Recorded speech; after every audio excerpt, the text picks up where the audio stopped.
Broadcasting live. Hey, how you doing? Hey everybody, this is Dimensions of the Supernatural. I am Maureen Grudzinski, and this is my fantastic co-host, Anthony Simonelli, otherwise known as... Forget about how you doing tonight.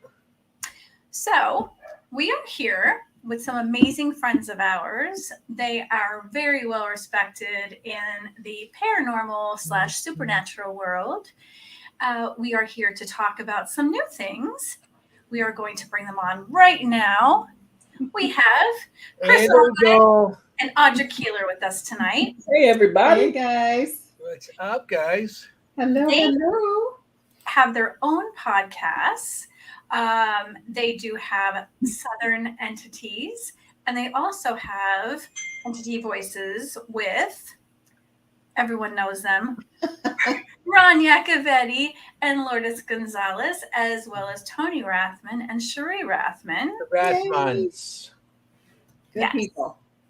So Great tonight, people. we would like to talk about the Montgomery House. We can do that. We can do that. We hope you can do that. Can You you know do that? about it. You can do that. Hi guys, I don't know who Facebook user is. I don't know if that's, it could always be Lourdes. It could be Giuseppe. I'm trying to get to who's on that. Anthony, we're here so you don't have to watch it for yourself.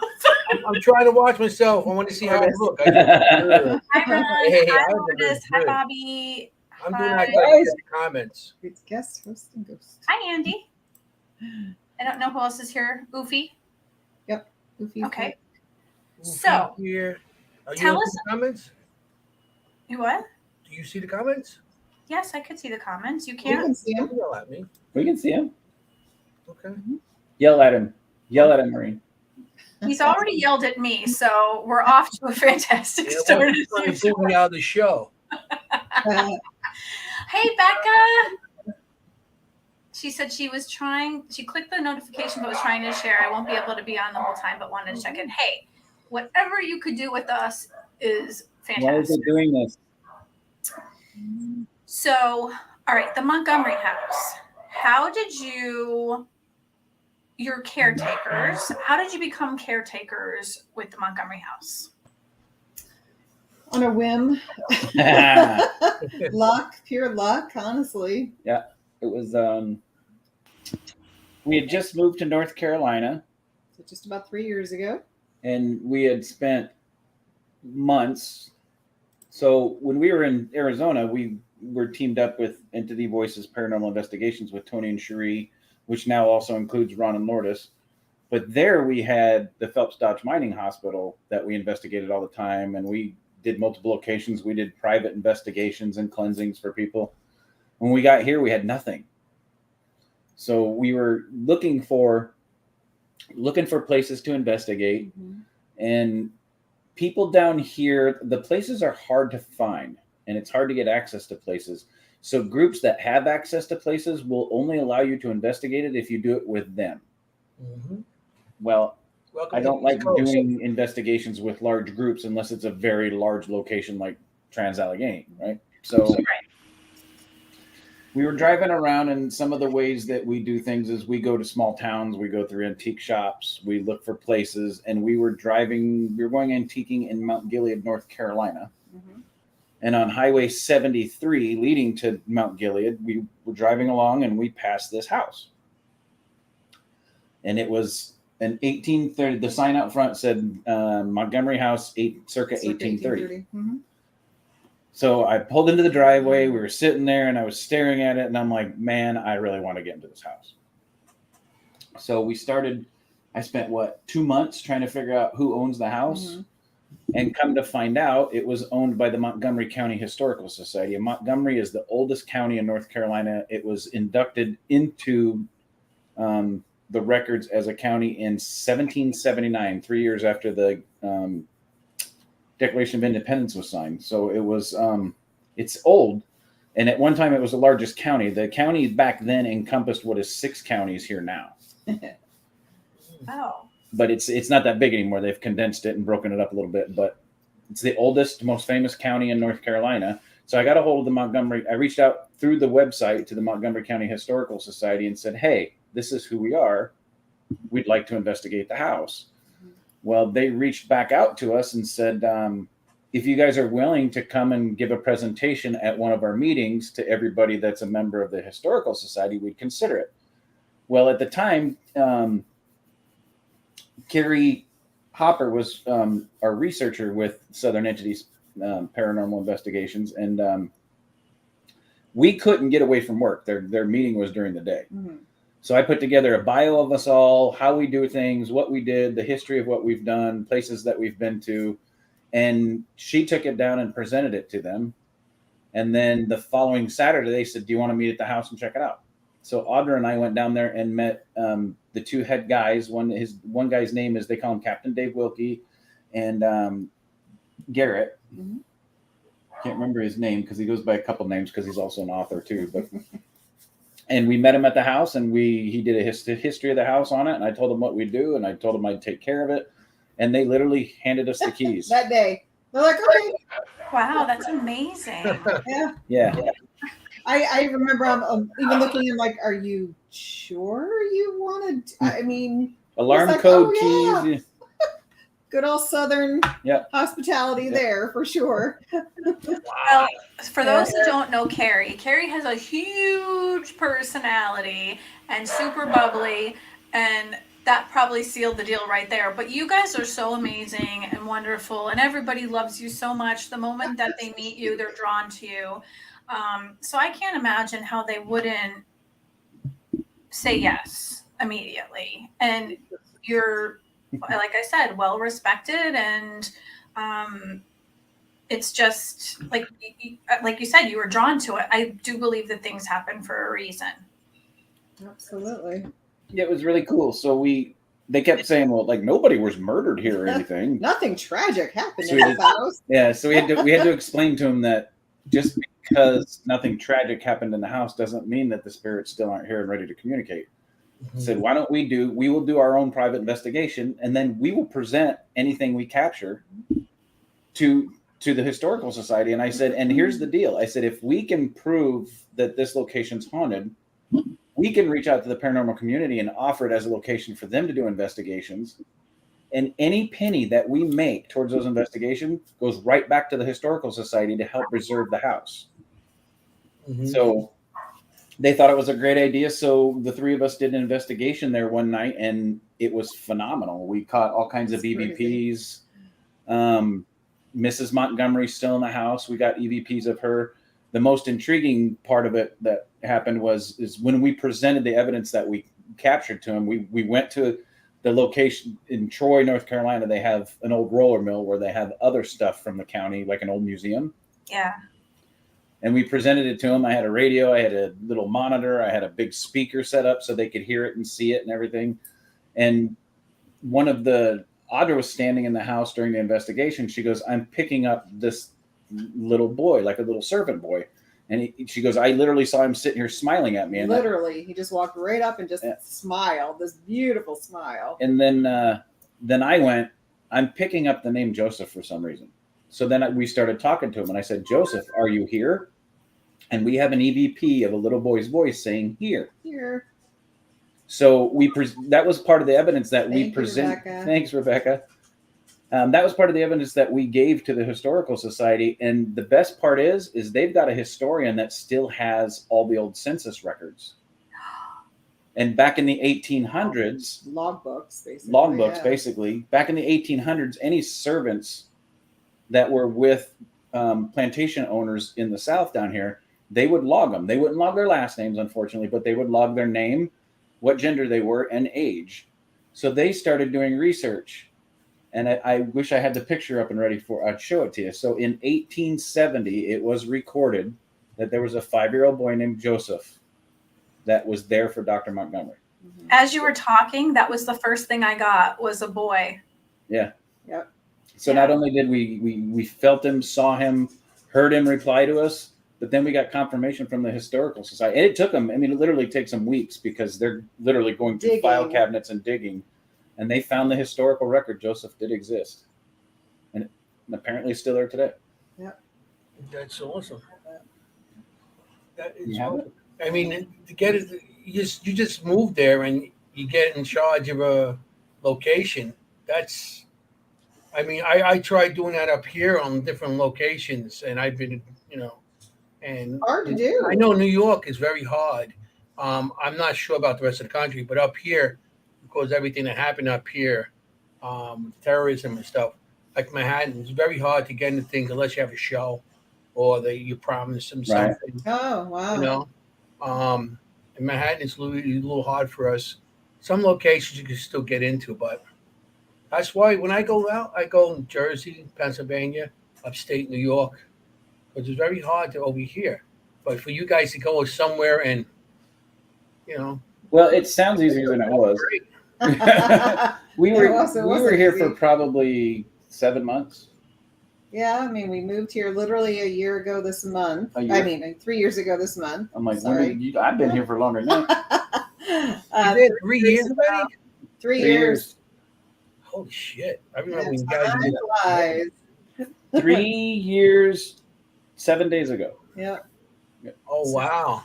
Yeah, we did a lot of just kind of perusing and trying to reach out and online, and like Chris said, we just kept coming up against a brick wall, and Yep.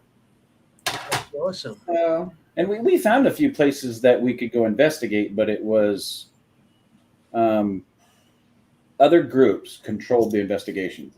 And it was like, sure, we'll invite you into one of our investigations. Well, when you're a seasoned investigator, I mean, I've been doing it for over 20 years, probably around 26. I bought my first piece of equipment when I was 25, and I turned 50 this year, so 25 years. I've been doing it with equipment. And Audra's been doing it with me for 12 years now. I suckered her in 12 years ago. So between the two of us, we've got, over 30 years experience investigating. The last thing you want to do is go in with a group that you don't know, people you don't know their investigation style. Not saying that they weren't good or we don't think they're any good. The problem is if they don't approach the paranormal the same way we do, that's not something we necessarily want to be connected with. So Yeah, I mean it's a little hard, especially if you're seasoned. You're going with a group that's together maybe 4 years, 5 years. You're going with people that are just starting out, and you go in with them, and you see they're still green on a lot of things, and then if you feel you don't want to overstep and say, hey, you're doing that wrong because it's their location. right. It's like disrespect. Yeah. So you go in and it's like, and then you leave there and like, what did I do this for? Yeah. If they're struggling, you're trying to help them, but you're also trying to get your evidence yourself. It makes it a little bit difficult, even though you do want to help. Yeah. And you guys have a different way of doing things too, with your EVPs and your buckets and everything else. My buckets. And Chris is always trying to measure doors too. I've been in the window and door business for 30 years. I can eyeball it now. I don't need a tape. But it ended up turning out we actually blew them away. They were floored by the evidence that we caught and the fact that they could actually verify some of the stuff that we felt and heard and saw. And they actually did an article in the newspaper. I was just trying to see if you had it. Yeah, it's put away somewhere. Okay. They did an article in the newspaper about it and started broadcasting it. And we've been Mr. Iacovetti. So we've been controlling it ever since. And basically the way it works is during the summer months, of course, in spring into the fall, we open it up for 1, maybe 2 investigations a month. It's $150 for a 6-hour investigation. And the reason we don't go longer than 6 hours is because it's a true 1830s house. It has electricity. They have updated with electricity, but it doesn't have plumbing. There's no bathroom. 0. And it sits in the forest at the base of the Uwharrie Mountains. The nearest bathroom is about 3 miles up the road. So your investigation lasts as long as you can. Or a shiwi. Yeah. But what we do is I go out and I spray it. I spray inside for bugs because it's not weatherproofed. It's an 1830s house. I mean, it's 90% original. And then I repair stuff as it needs to be repaired. I fix doors. I block holes in walls. I fix the steps. And The sign ended up, it's very damp here in North Carolina. The sign ended up rotted, so I fixed the sign for them on the road. And then basically every single penny that we get from those investigations goes directly to the Historical Society. So is there extra that you still require because you're not making enough to take care of that? No. Well, because the Historical Society still does. Okay. It is their baby. We just try to help them out. So they still maintain it and do stuff. It's the Historical Society's. Yeah, so they preservation. They have somebody that comes out and mows the grass because it originally sat on 5,000 acres. Now it just sits on an acre. That was 5,000 acre plantation. Grass on 5,000 acres with a lawnmower. Yeah, no. Now it sits on an acre. So they pay a guy to come out and mow it and keep it trimmed and looking presentable. They have an alarm system on it. So the alarm system is paid for by the Historical Society, and I do 99% of the repairs on the building, and I clean. And Audra and I clean. Okay. Name's not Forrest Gump that cuts the grass, is it? No, none of that. No. So it's definitely not Chris Allgood. No. I cut my own damn grass. I'm not cutting somebody else's. Yeah.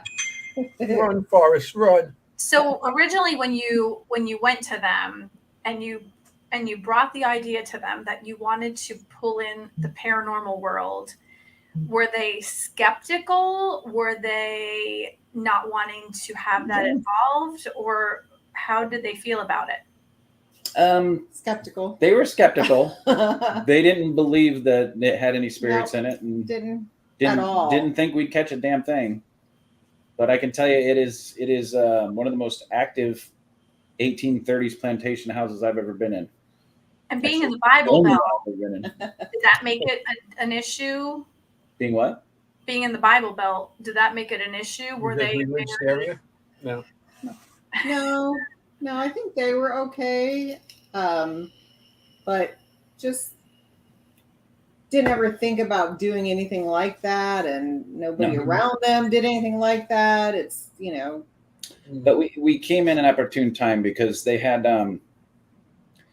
5 benefactors for the Montgomery County Historical Society that had a couple $1 million in an account specifically for the Historical Society to buy up houses, preserve them and keep the history alive of the county.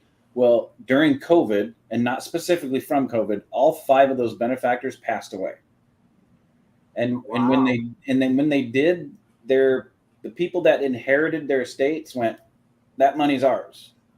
So they went from having all this money to maintain these houses and doing fundraisers prior to COVID to not having much at all. Right. So Dave and Garrett were literally funding it every month by themselves. And there's some months they have $65 in their treasury account for it's. I mean, every once in a while we just send them a check for $100 or something. I'm like, we want to help them out just so they can maintain the property. That's what happens when people pass away. Yeah. Money issues are very difficult. Oh, but it's really how those people just took the money and, let's take the money and that's it. Instead of putting it back into the house. Yeah. Even small amounts of it. Yeah. So for the last 2 years, we've probably raised a couple thousand. Unfortunately, not a lot, but. Is it it's not a big tourist house? No. No, it sits just south of a small town called Albemarle, North Carolina. It's not a huge town. Yeah, it's between 2 small towns, and it's just a road in between. Literally nowhere. Out in the middle of nowhere. I'm surprised that they don't do reenactments and of the of the people there. They did fundraisers there, and then they had weddings there. They did all kinds of stuff at the house to raise money for it. But then COVID hit. Then they lost their benefactors. Yeah. And then we came in right at the end of COVID when they had $0 in the bank, and they thought it was a great idea. And then when we proved to them that it is haunted, they were ecstatic. Yeah. It's like, they're the first people I ever heard that like, yes, the house is haunted. I don't know. I think I'd probably be excited. I have people people in my house. I knew it was from the start when we drove by it. The minute I drove by it, I was like, and I literally turned the car around on the highway and went back. Yeah. That's awesome. So the house kind of drew you in. Oh, yeah. Definitely. It picked you. The house picked you guys. Yeah, you could say that. Because we had driven, if you ever been in the back roads of North Carolina, there's old barns and old houses everywhere. The history here is bing, bing, bing, bing, bing, bing. No, not like that.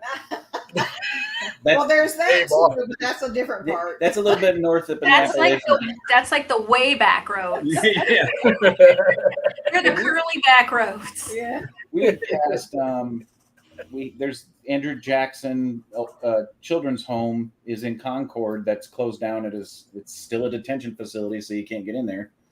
And there's an old 1826 school right up the road from us that I wanted to get into, but I still can't find out who owns the damn thing.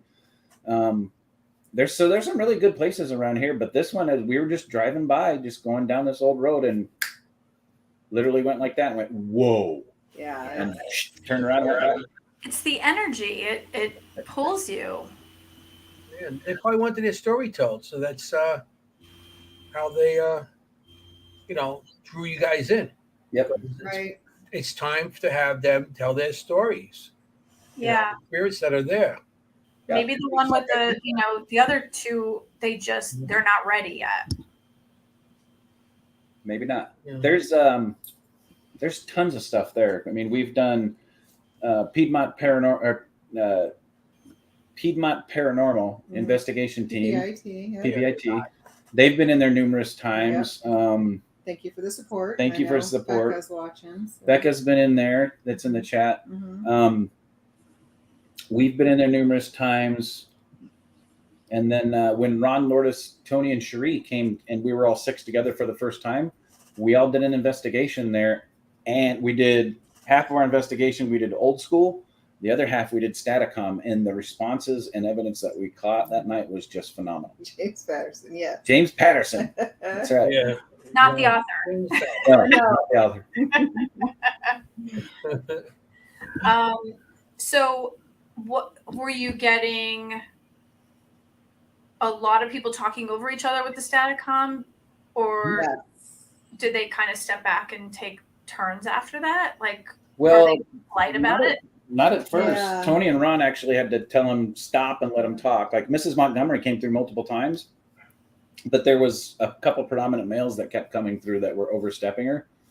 But she ended up coming through. But we got some good communication. Mm-hmm. Ron brings up James Patterson. They were getting on Staticom for weeks prior to coming to North Carolina. They kept getting a James Patterson, and they couldn't figure out what the hell it was. They got down here and they said, "Is there anything James related to the house?" And we're like, "No, not that we're aware of." When we've been in this house over the last 2 years, probably 150 times. Slight exaggeration. We've been a lot. We know the house probably better than most of the people in the historical society. And they were going to use it as the museum at one point, but then they realized the cost to make it climate controlled would have been too much. And some of the stuff that they have at the museum up in Troy is way too expensive and in great shape and antique stuff that you just can't put in a non-climate controlled building. Mm-hmm. So they started putting stuff in there to make it a museum. Like one room is dedicated specifically to the Revolutionary and Civil War. And then the room upstairs directly above it is all veterans from Montgomery County for all wars. Well, when we went there with Ron and Lourdes and Tony and Cherie, we always go do a walkthrough. Then we go grab something to eat. Then we come back and start the investigation. So during the walkthrough, we're all walking through the house. We get up to the room with all the veterans. And all of a sudden, Audra goes, "Oh my God. Oh my God." It's like, what? On the wall is James Patterson. Picture. All I could do, I could only just that's all I did. I'm like, ah. Audra, that happens to me every time I go someplace. And I'm telling you, every time I go someplace, I get the name James something. And people are like, it's just, that's just a really familiar name of every time period. And every time we go somewhere, I'm like, there it is. That's him. That's the one. I saw his face too. And people are like, I don't even believe that anymore. That's an awesome catch, you know. Yep. They were getting it weeks before, and no clue who James Patterson was. And then, you know, then all of a sudden they go down there and here he's hanging on the wall. And that is also that's the benefit of static. Well, not him specifically. No, he wasn't hanging on the wall. Thank goodness he was not hanging on the wall. But That would have taken a lot of staples. He's still there, the spirit of him. What? Is he as tall as a door frame? Yeah. Yeah. That door frame's about 6 feet tall, and he must be about 5'7". So were you getting a lot of more, like, what kind of things were the men trying to get across to you? Was it a lot of war type things? Was it a lot of housing type of things? Were they talking about their women? Like, what were they trying to tell you? Well, most of them are responding to the questions that we were asking. Yeah. I can tell you that some of them were spirits that came in to communicate outside the Montgomery house. There's 1, 2, 3, 4. There's 5 or 6 predominant spirits that are always at the Montgomery house. Mrs. Montgomery is always there. yes.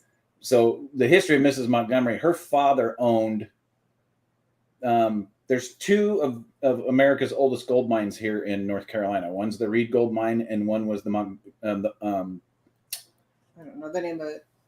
Scarborough. Scarborough was the name of her father, her mother.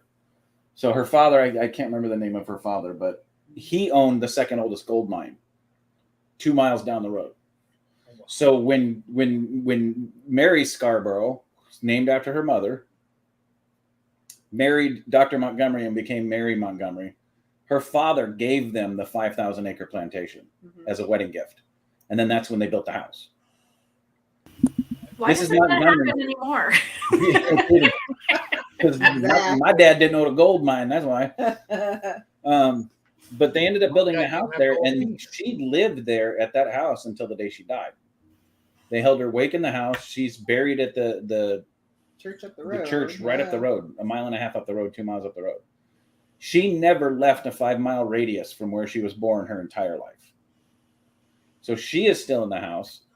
Dr. Montgomery comes in every now and then. We've captured, PPIT captured a picture of a Civil War soldier standing in the courtroom, the courthouse. Joseph's there.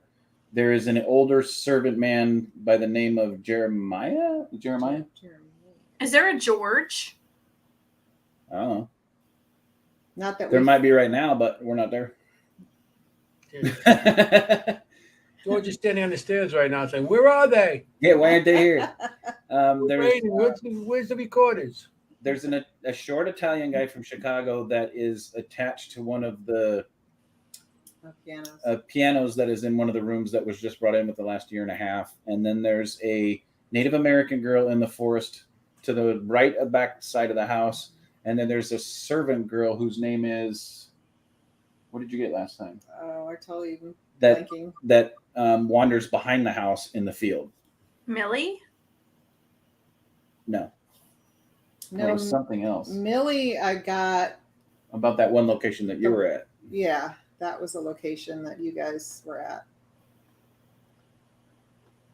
But those are the 6 predominant spirits that are always there. And then the night Staticom turned on, it was crazy. Yeah, it was just like opened the door and said, "All right, come on in, everybody." It was free ride at Disneyland. The place that we were at, it was Ellie and it was Eliza. No, who was it that? I don't know. So there's a Millie that I'm getting, a Millie and a George. So for everybody watching, this is the episode. We talk paranormal all the time, and then I was going, "Well, who were we talking about? Who are we talking to about this location? Or who are we talking about that was on the other side and is now in the room with us?" Yeah, Lourdes. Yeah, Sarah was the little girl upstairs. Yeah. There is a little blonde girl upstairs, Sarah. We don't know how she's connected to the house. I think she was a patient, maybe. But Dr. Montgomery used it. It was the only medical facility /hospital/clinic in the county. So it would literally take people days to get there. Oh my God, that is And horrible. then, and then at one point, the Montgomery County Courthouse burnt down. So for an undisclosed amount of time, they're thinking about 2 to 8 years, they actually used what now looks like the dining room as a courtroom. And it is also believed that some of the guys that were convicted in the courtroom might have met their consequence in the back. Question for all of you. Once you pass, if you can, where would you haunt and connect yourself with? I would haunt everybody that did me wrong. That's it. If I don't like, I'd be haunting their asses for the rest of their lives. I would choose to roam free. It's from Uncle Giuseppe. Oh, Giuseppe. I would choose to roam free so I could visit those that I loved and go wherever I want. And I've told Audra numerous times, don't stick me in the ground when I die. You cremate me and spread my ashes somewhere awesome. That's what I said. And take me to either Key West and put me out in the ocean or someplace in Mexico that I love. Yeah. I'd probably end up in an ashtray somewhere. Hawaii. Okay, so Chris, you say scatter your ashes someplace. I'm running free, so I'll pop in on all of you from time to time. Okay. When you get a smart ass EVP, you know it's me. So it doesn't matter. It's just going to be something smart assy. Oh yeah. All you have to hear is "Stay haunted." Yeah, That's right. We know who it is. Audra, you say Hawaii. Oh, I'm just saying if I pass, I don't want to be stuck in the ground either. And I don't know that I'd want to come back and haunt anybody. I don't know if I'd call it haunt anybody. I'd call it visit. Yeah.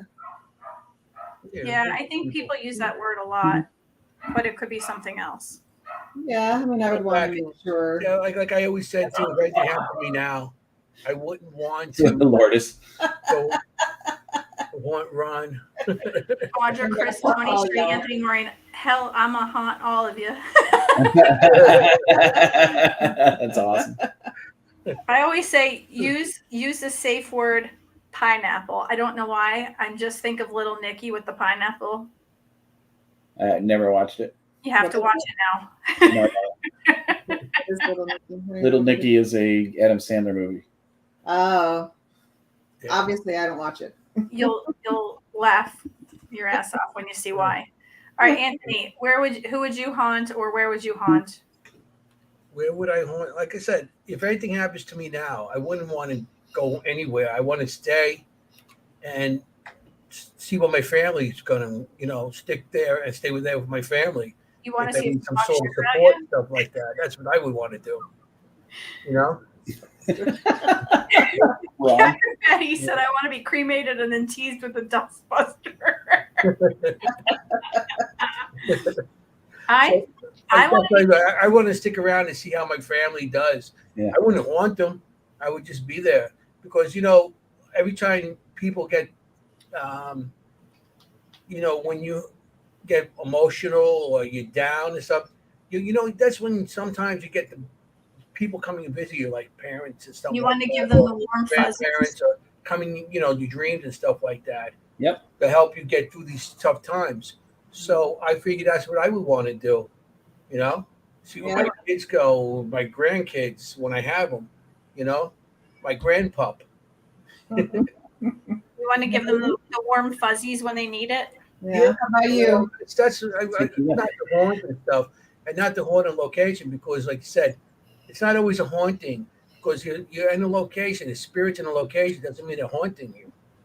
They're there because they want to be, or just it's not a haunting.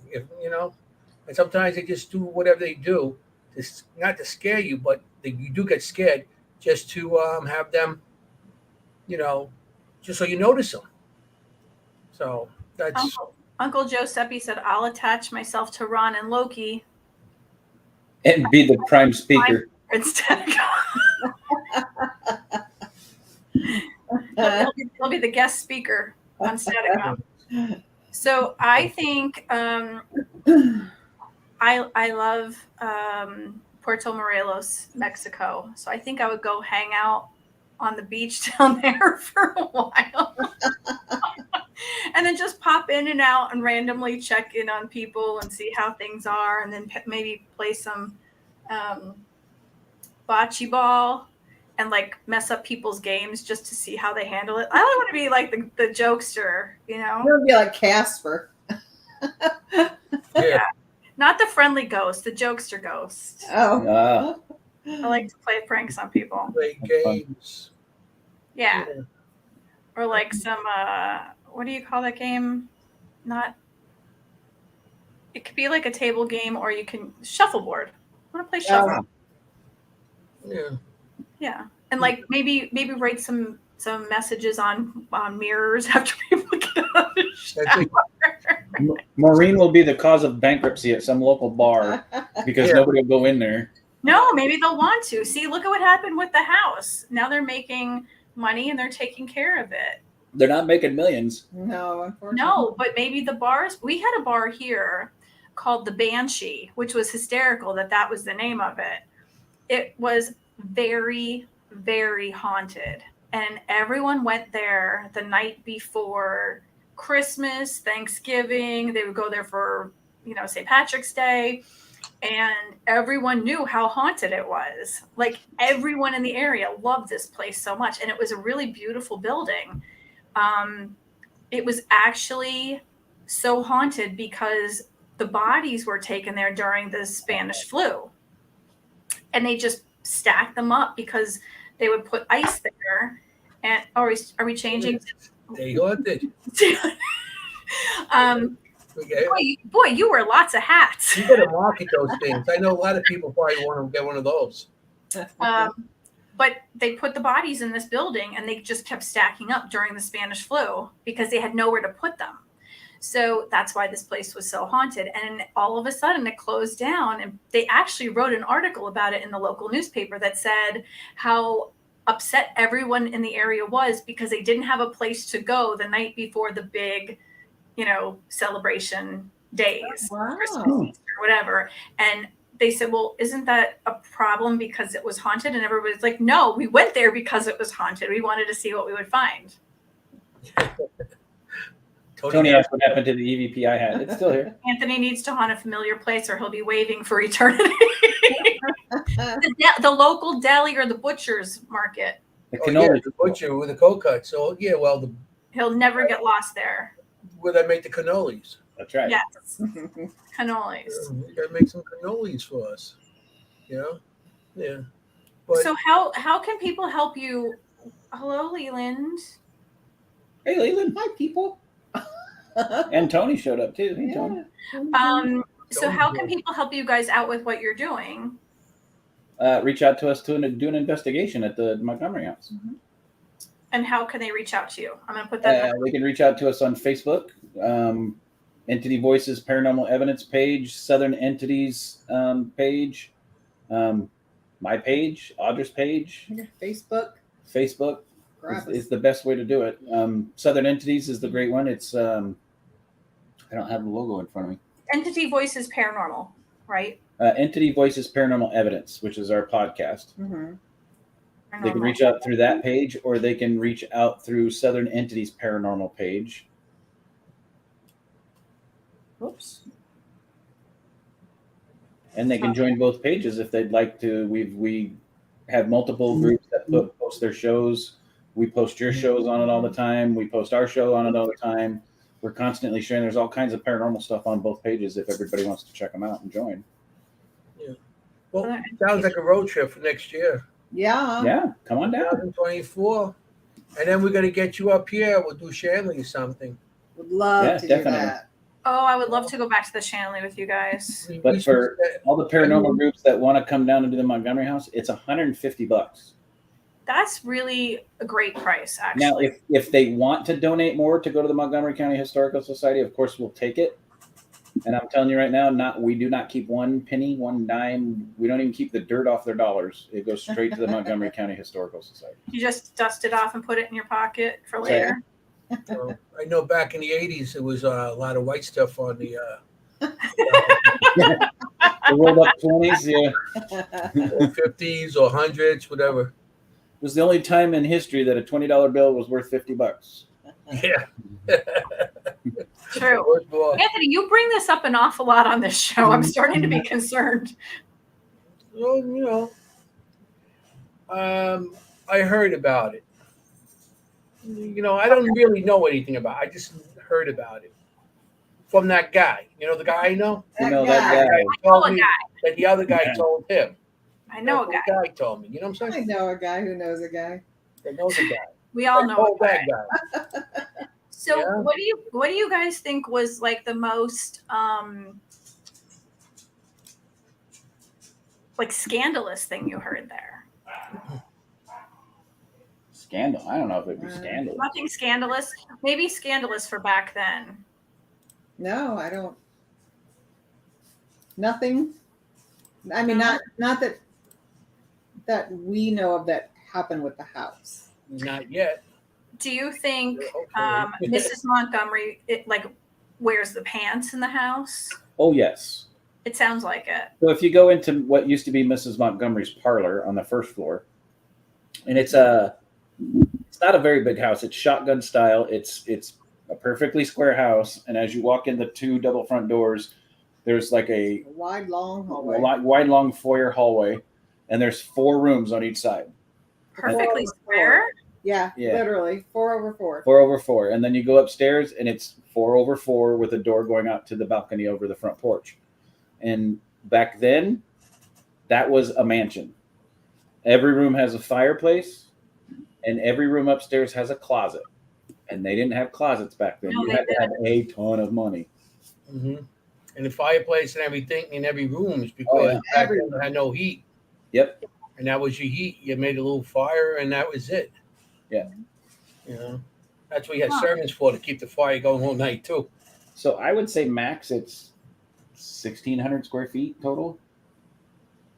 18 maybe. Yeah, it might be bigger than that. Yeah. Okay, maybe 2,000. Yeah. That's actually bigger than some people's houses now. Oh yeah. Oh yeah. And it still sits on the same original foundation that it was built on. Same plot of land. I mean, Any Their basement kitchen's or about the just size of my apartment, probably. Yeah. Yeah, that's Did you probably- think it's bigger than your apartment? I said their kitchen is probably bigger than my apartment. Actually, that doesn't include the kitchen. Back then, the kitchen outside. was They about have a 50 summer yards kitchen? behind the house. Oh, a summer kitchen. Yeah. Yeah, and they would cook everything outside, and then they had a room in the back corner that they would prep everything to go in and eat. But they never cooked anything inside the house because they didn't want the house to catch fire. So Yeah. if the kitchen burns down, you can build a new kitchen. If the house Yeah. burns down, you're screwed. A lot of times it was a summer kitchen because they used to cook outside. It was They used to too cook in the hot. summer kitchen because in the winter, in the summer, if they had a kitchen inside, they cooked inside, it'd be too hot. Yeah. So that's why they always had a kitchen outside, a summer Yeah. kitchen. Yeah. No. It was just And cement, To really. answer your question, no basement, because we're a very damp, wet ground climate, very heavily termite. Fire ants are everywhere here, so it was built up Sounds on. beautiful. It is. Yeah, That's a good sell point. It's a good place. But this no fire fire ants. We got termites and fire ants for you. Hey, Any no. servants' quarters, or did they live in the house? No, there was servants' quarters behind the house, and there was actually a servants' cemetery because the Montgomerys treated their servants as family. They weren't slaves. okay. So so there was servants' quarters back behind the house, and there was a servant cemetery. But unfortunately, they sold most of the property behind the house was sold to a lumber company. And when they started cultivating the trees and stuff for lumber, they unfortunately just plowed over the headstones for the slave cemetery. So they're still buried back there somewhere. We just don't know where because the headstones are gone. Yeah. But so even when Mrs. Montgomery passed away, she passed away in 1850. Mr. Montgomery his last remaining son, because his 2 other sons died in the Civil War, his last remaining son was a doctor in Concord, which at that time was a 3-day ride. He bought a house in Concord near his son, and he would go back and forth about once a month or once every other month. He called the Montgomery house his rural retreat, but his servants were allowed to stay there and take care of it. It was basically theirs most of the time. Oh my gosh, that's so sweet. Yeah. 5,000 acres. It took a day just to get off the property. Yeah. Yeah, back then. Yeah. And it really did, actually. Especially on a horseback. It's like, okay, we're almost there. Are we there yet? No, Well, we're not not at the necessarily on proper. horseback. Horses are really fast, but if it was like a horse-drawn carriage, that's Right. when it would take a while. You know, that's 5,000 acres, man. Imagine a tax on that these days. No kidding. Nope. I'd have to live in like a box at the front of the property. Yeah. Yeah, you get the mailbox. That's a Okay, lot of that's it. land. It was. It yeah. was back then. Yeah. Well, it's still now. Yeah. Well, yeah, but Was there any other buildings on the locations, like bonds or anything else, or Do they like there- rent the land? there is besides? a small shed that sits next to the house, but we don't know if it's original to the house. yeah. No, So anything else other than the house that was, I mean, the house, even if there was other buildings on the property, they wouldn't have been within an acre. They would have been Mhm. further out. And all that's left of the original property is just the acre with the house. Yeah. Okay. Literally surrounds the You house. don't know what or anything else, and probably after all these years, they took down and rebuilt. yeah. and, Yeah, I'm sure the lumber company's taken a lot of that stuff out. So yeah. Oh. Well, Were they growing something as like something to sell? Like were they growing tobacco or cotton? cotton. Yeah. It was a cotton plantation. Very cool. They weren't selling weed or anything. They weren't no weed plants. And, they smoked it back then, you know. Back then you didn't have to grow it. You didn't have to sell it at least. No. Oh my God. But that's a better crop these days. See what I need to control every week? Weeds and cocaine.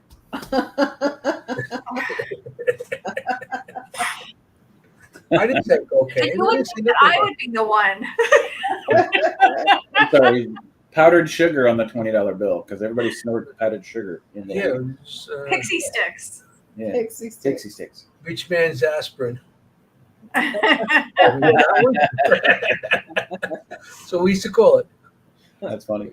So you guys, what do you think would be like your all-time number one place that you've ever investigated and why? Go first. He's going to steal your answer. That's why. No, I think Yeah, we have different we have ones. different answers. I loved doing the Aho Hospital with Tony and Cherie. We always kind of like the Montgomery House. It was consistent. You always got some sort of evidence every time you went in there. Mm-hmm. But I have to say, I am drawn to the Montgomery House. I love Montgomery House.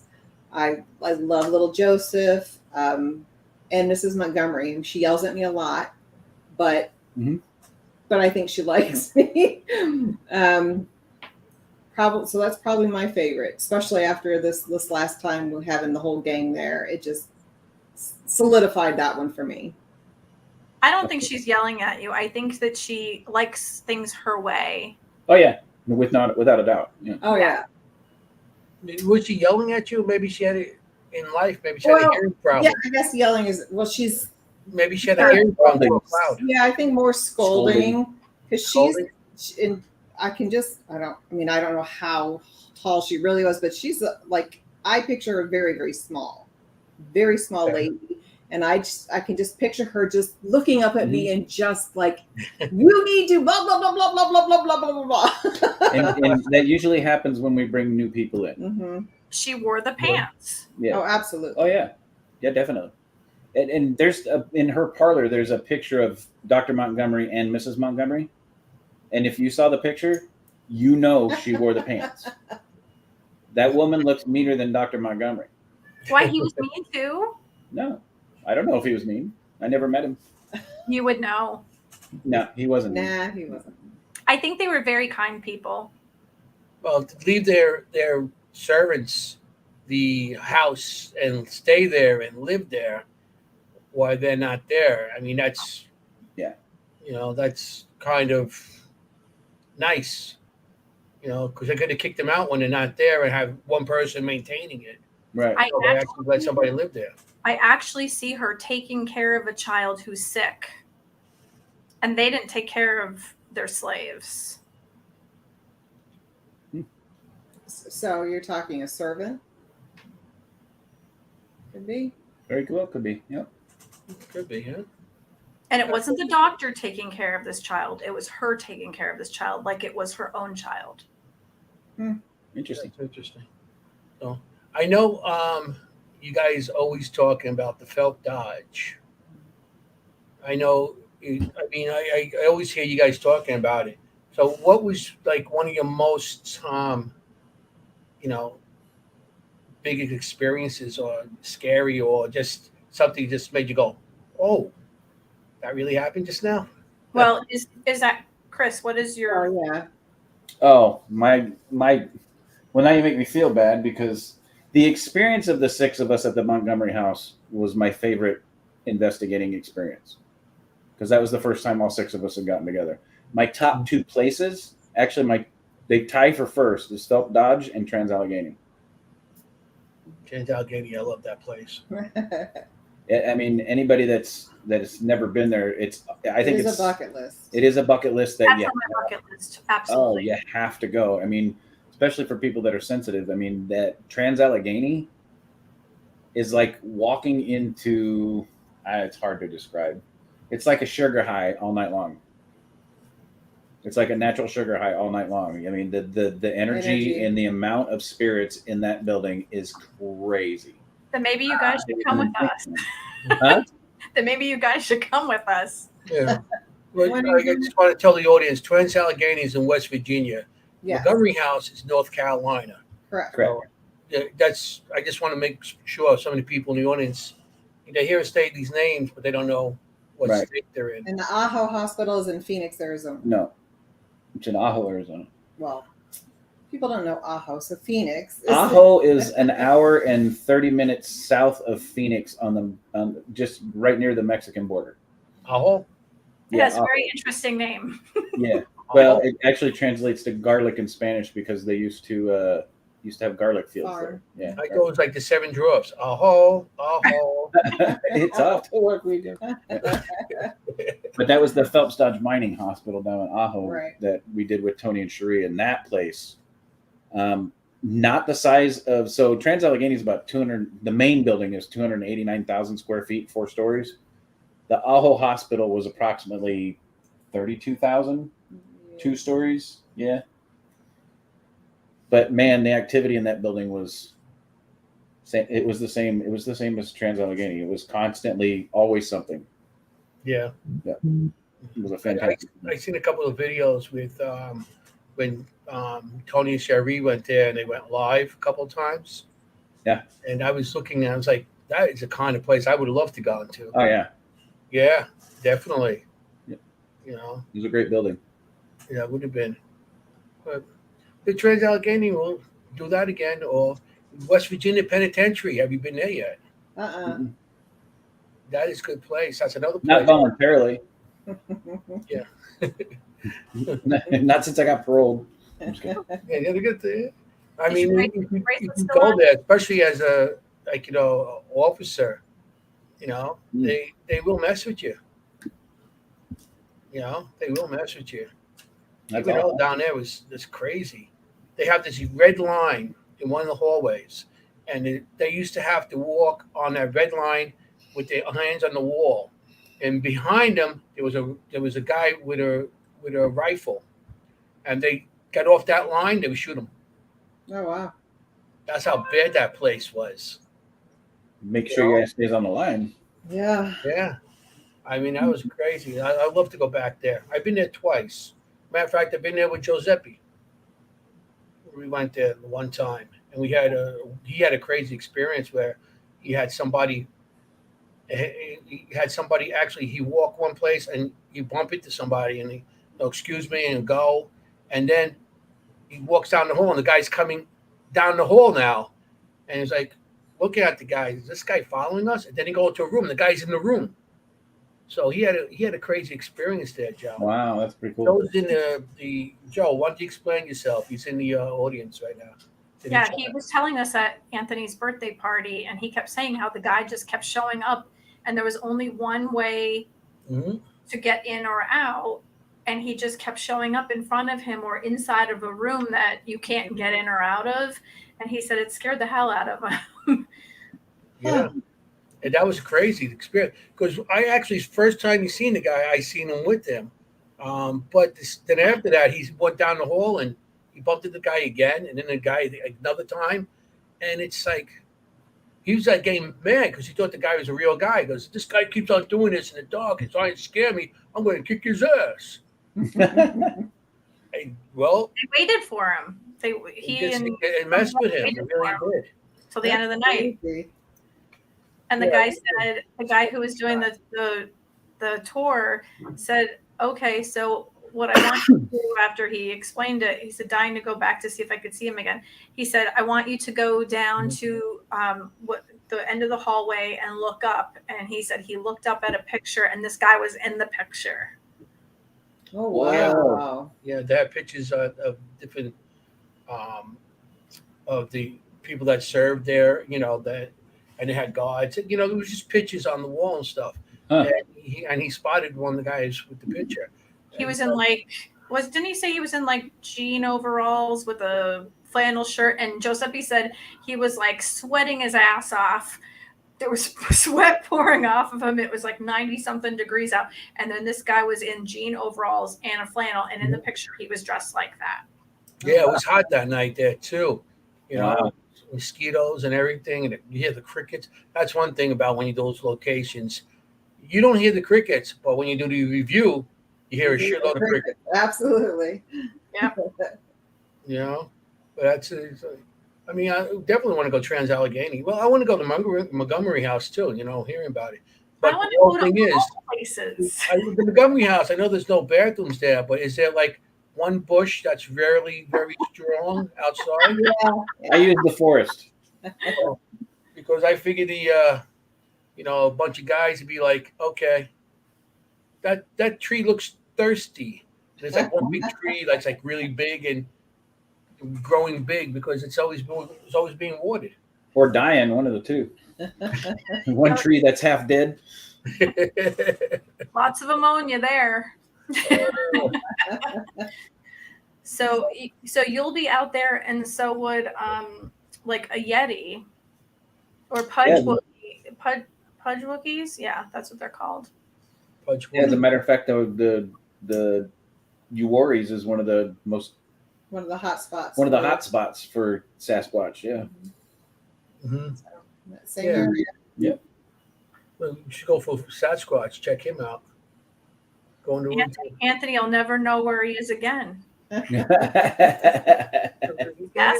will. I'd love to go for Bigfoot. Check him out. See, until he comes and starts ripping the tents down and ripping us apart, that's a different story. But I would like to go out. I'm interested still, not only in spirits, aliens and cryptics. I'm still. Here's where Chris has an issue. In the Uwaris, they have bobcats, they have mountain lions, black bears. They have black bears, they have cougars, they have snakes, all kinds of other critters, and then you got Sasquatch. So I particularly don't want to go traipsing through the woods at night. I don't mind the other stuff. I think like cats can kind of be like woosad, and so can the bears and the other stuff. And Sasquatch is probably more scared of us than we are of them because we haven't really seen them. But the snakes, they're the problem to me. And the insects. Well, and the more we encroach on the wilderness and keep building houses and taking away their homes, the hungrier they get. Correct. I don't feel like being anybody's meal. So I have never seen as many deer in this development that I've lived in my whole life as I have in the last month. There were about 15 deer in somebody's front yard, and I've never seen deer. There have been copperheads on people's back decks, and they go to let their dogs out without looking, and they're just coiled up waiting and slamming their faces off of people's sliding doors. They're angry, they're bitter, they're nasty because of that. And they're pissed because these companies are starting to come in and dig pipelines and, they're taking away their homes. Mm-hmm. Well, I know in Pennsylvania, when I go up there, there's mosquitoes the size of like pterodactyls. They always seem, look, my arms are all chewed up from that. Yeah, And, we've I got think the last time I was there, I see one mosquito come down and pick up a squirrel and take off. Those damn things are so big. I mean, I'm in Queens. We got mosquitoes, but over there, I'm like, what the hell? I tried crush one with a bomb can, hit it. His legs were still outside it. I picked it up and the thing just flew away like it was nothing. I'm like, are you kidding me? They're angry. This thing. Not North Carolina. The mosquitoes are Yeah, tiny they're- little things, and they rarely come around. You know, those We don't get them. Not here. you know. But I mean, locations. What other states you've been to? You've been to the Queen Mary, haven't you? Yes. Oh. So we've done the Queen Mary. We've done the Whaley House. Oh, good Lord! I have to get out our resume. Tombstone, Tombstone, Birdcage Theater, Birdcage Theater, times. Watchtower Bell Try that Funeral place. Parlor. Funeral Parlor. We've done Big Nose Bisbee. Kate's, Bisbee. We've done the Copper Queen in Bisbee. We did the mine tour, and I took an EVP recorder in there, but we didn't catch much because people wouldn't shut up. But it's hard to do it when you're doing a regular tour. Mm-hmm. Yeah. Bisbee, we've gone to, good Lord. USS North Carolina. So we've done the USS North Carolina in Wilmington. We've done Trans-Allegheny. We've done the hospital on Old College Hill. Good Lord. Have you guys been to Heritage Square? No. For the Octagon houses? Oh, we've done the Trivet Clinic here in North Carolina. Mm-hmm. Yeah. Well, We've done tons of private home investigations. Yeah, private homes are interesting. You know, you just have to pick and choose. You try to go in and help people, then sometimes it's not a spirit, it's the person, you know, and you try, and you don't want to try to hurt the person's feelings, but sometimes you just can't help it. You know, it's like it's you're haunting yourself. You know, you try to help. I was on the case over 3.5 years. I was with me and Joe McCaffrey. We did this one in Astoria, and it was like nothing. I had 2 people go in there and clean the place, and she just kept on. After a while, I mean, because she said she was getting scratched, everything, but she had a cat, and every time she showed us a scratch, to me it looked like a cat scratch. You know, I had pet cats. You know, it looked like a cat, and it was always something. And 3.5 years, and it's like after a while, it's like we'll help you, but we're having people come and doing crossovers, and we're giving you a stage to to clean the location. We're telling you all this stuff, but you know. But sometimes when you do a private location, that's why I'm not into it. I'll do it for a friend, but I'm not really going into somebody else's house anymore. And those days are over for me. Well, we'll do cleansings here and go in and do investigations with other teams to help them out. But we've done a couple with PPIT here in North Carolina. Yeah. Describe your Queen Mary investigation. Can you describe your Queen Mary investigation and what were the takeaways? I'd love to hear this myself. The pre-investigation or the investigation? So investigation. Audra and I got married in October 2015, and then we didn't do our honeymoon until April of 2016, and we did a 10-day Mexican Riviera cruise.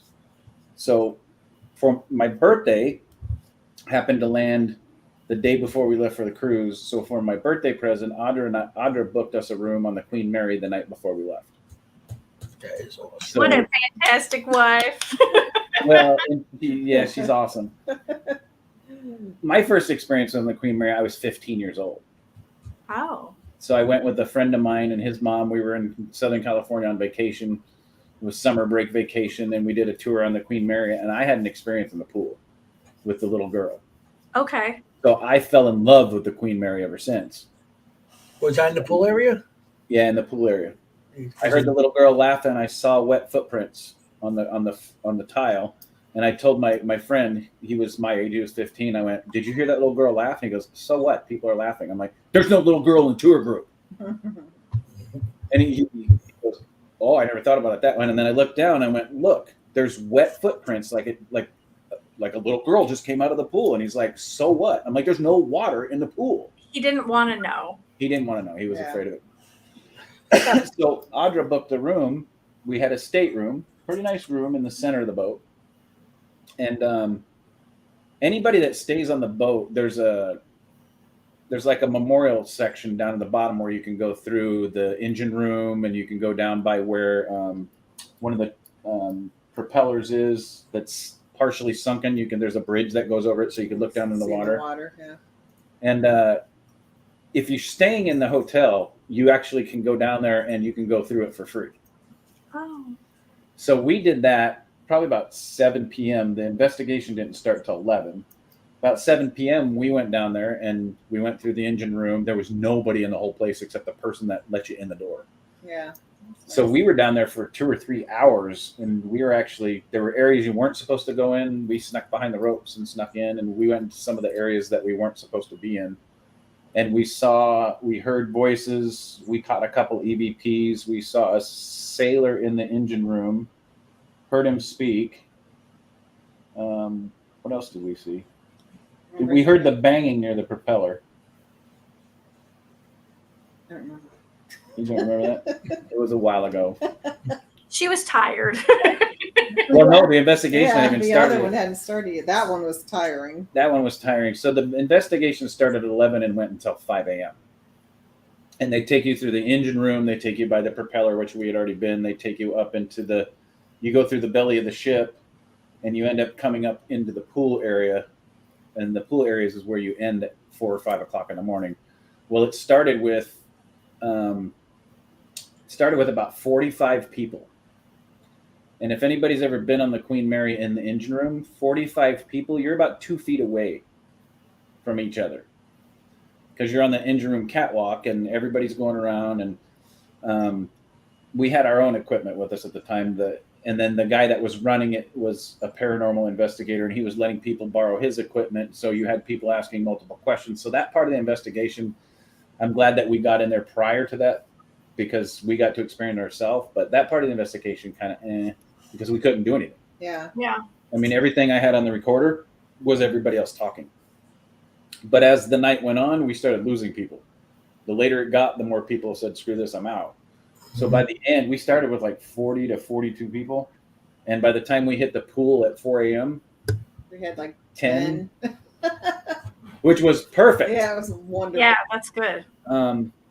So we, for the most part, we didn't experience anything during the investigation until we got to the pool. Yep. And he took us around the pool area. He was talking to us, and I was telling Audra that the little girl's here. I can feel her. She's walking around. She's upstairs. She's staring at us. And Audra started sensing her too. And then they took us back into the women's changing area near the pool. And he had us all standing in the changing, like the dividers where people used to go and close the curtain to change. So he had all of us standing in those, and he was down at the end asking questions. And he had a balloon set up, and he was trying to get the balloon. He was trying to get the little girl to move the balloon. And I told Audra, she's not in here. And she's like, what do you mean? I went, she's out by the pool. She's not in here. He's asking her to do things. She's not in here. And then we heard her say hello at one point from outside. And I went, did everybody hear that? And the guy running the investigation, I didn't hear anything. And one lady goes, I heard something. Yeah. Audra heard it. And I think I caught it on the recorder too. Unfortunately, I lost all that. Yeah. But then we did that for about 45 minutes. And then right at the end, he said, if you don't come in here and communicate with us or move the balloon, we're going to have to leave. And you hear this little girl go, oh. And it was loud. Yeah. And I went, did you hear that? And Audra's like, I heard it. Yeah. One other lady said, I heard it. The guy again said, I didn't hear anything. So he's a great tour guide. Yeah. The pool was really cool. The little girl was there. We heard her a few times. I picked it up on the recorder. I don't have that evidence anymore because I had FYI, these little things. Yeah. If you're going to back up your evidence onto a flash drive, do it twice. I had 2 of these flash drives full of evidence when we moved to North Carolina. And by the time I plugged them back in to look through it, it was wiped clean. It was ruined. I don't know what happened to it, and that's where all the Queen Mary stuff was on that. Yeah. Lots of people who have been to the Queen Mary see or hear that little girl, or there's a ball kicked or something happens. And Ufi asked what the backstory on the little girl in the pool area is. Supposedly, she went with her family and they lost track of her because it is disorienting there, and there is a lot of space there, and there's hallways, and I know of 2 stories with this. She kind of left them, and she's younger, but she fell into the pool and she drowned. Mm-hmm. So a lot of people have seen her, and that was one of the bigger stories because a lot of people see this or hear her or whatever. And I think on one of the bigger shows that people still watch, that was one of the things that happened. And there was something else with a dark shadow, and another person who started his own show where they travel around in an RV was working camera for the other large show. I'm not going to mention any names, but this kid who travels in the RV now with his friends, he was North and South. Yeah. He was doing camera work for the other one. And it literally scared the pants off of him. He almost fell into the pool, and it was really dangerous for him. And he was laughed at by the other person. So that was kind of like his first introduction to the paranormal. And he was no longer with them after a little bit. So, but thankfully they reopened the Queen Mary. So if anybody ever has a chance to go there, it is an experience of a lifetime. And I'm telling you now, at 15 and at 40 something years old, had the same experience. Yeah. Well, and again, just the history. If you're anytime you're doing any kind of paranormal, most of it is that fantastic history that you can get, and that boat is beautiful. It's beautiful. And anybody that's sensitive, you can feel that energy. You can feel people walking the decks. You can feel people walking the hallways. You can walk down a hallway. The next morning, I got up and went down to get coffee for Audra, and I tried to sneak back into the pool. So I'm a window and door guy, right? You can't lock a 1900s door and me not get in it. So I went down and back to the pool area because I wanted to experience it by myself. And just as I got the door unlatched and went to go in, one of the employees come around the corner and caught me and told me I couldn't go in there. I said, damn it. Mm-hmm. But the experience on that ship is phenomenal. We went up to the bar that's on the bow of the ship up on the 4th floor. I don't know, floor. On the deck, whatever floor that is on the deck towards the bow of the ship. And when we were sitting in there was about 7 or 8 people in the bar with us. It felt like there were people dancing, sitting at the bar, and there wasn't. People were sitting at tables. Yeah. It's a fantastic experience. That boat is phenomenal. But remember, the Queen Mary is also used, I think, during World War II to take troops back and forth overseas to go into battle. So I think it was hit one time too. It didn't sink, but I think a couple of people died, but nothing big. Yeah, and to answer your question, Ufi, there is 2 crew members that died in a couple spots.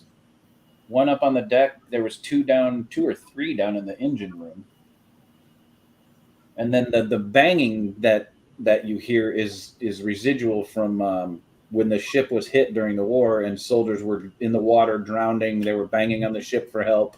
You can still hear those bangs to this day. We've heard them a couple times. So. There's also something with a man put his child into what they considered kind of what we would now consider a daycare center. And I don't know what happened, but he's seen rushing to get his child out of the daycare center. And you can see him rushing in, grabbing the child, and then rushing back out. And then there's also a bride who's in her, bridal dress, and she was murdered. Oh, I didn't hear that one. Yeah. Oh, there you go. Ron. It wasn't hit. It was sliced through by the RMS Curacao. Oh. That's right. Okay, it was hit by another ship. That's right. Yeah, it was hit by another ship. Yeah. And the bar was, he says, it was the observation bar. Yes. Is the bar that we were in. And it is elegant. Of floating history. You are correct. It's really beautiful. Love that boat. You know. Virgil said I cried when it sunk when Leonardo drowned. He didn't drown, Virgil. He froze to death because she wouldn't let him on the freaking door. That's correct. I agree with you on that one. There was plenty of room on that damn door. I'll never let you go. As she drowns him and puts her hand over his head. That's right. And they both would have stayed a lot warmer than they were if she'd have just let his ass get on the door. That's right. That's right. Correct. Killed him. And that was the Titanic. Yes. Well, I think it's because Ron brought up the Titanic. So Ron said that the Queen Mary is 1/3 larger than the Titanic. It's amazing. It's a great ship. It's huge. And what's awesome is when you're standing in the hallways, the hallways are shaped like the ship. So you it feels disorienting? Yes, you can't see the opposite end of the hallway because the hallways literally go like this. From the bow to the stern, they go like this. Oh, really? So if you're standing dead center of the hallway, you can see both ends like this. But if you walk up a little bit, you can't see the other end. Oh, wow. Yeah. Yeah. I haven't done any ships or anything like that. So my bucket list is actually to do a ship one day. Maybe I'll come down and visit you guys. What about USS Salem, Anthony? The Salem? USS Salem. I didn't go to Salem. You're going to be. Oh, happy. That's my big one. I want to do Salem. Oh my God, Salem's amazing. I would imagine. It's so much fun. You should come down. We'll do the Montgomery House, then we'll go down to Wilmington and do the USS North Carolina again. We should make it like a long weekend. Yeah. That'd have to be a really long weekend. And it's warmer there. It is. It's 60 degrees here, guys. What? Yeah. 60 95 degrees here. I got 70 right now. I'm 10 degrees different from Maureen, New York. 70 New York. degrees. New York. So Ruby said perhaps a safety design feature, the curved walks. Not sure. It might just been for, space and the way the designs are on the ship, I'm sure it had something to do with the way they had to build them back then. One of the ship is thinner than the side of the ship and the back of the ship, so maybe that's why they don't, That's why I'm built this way.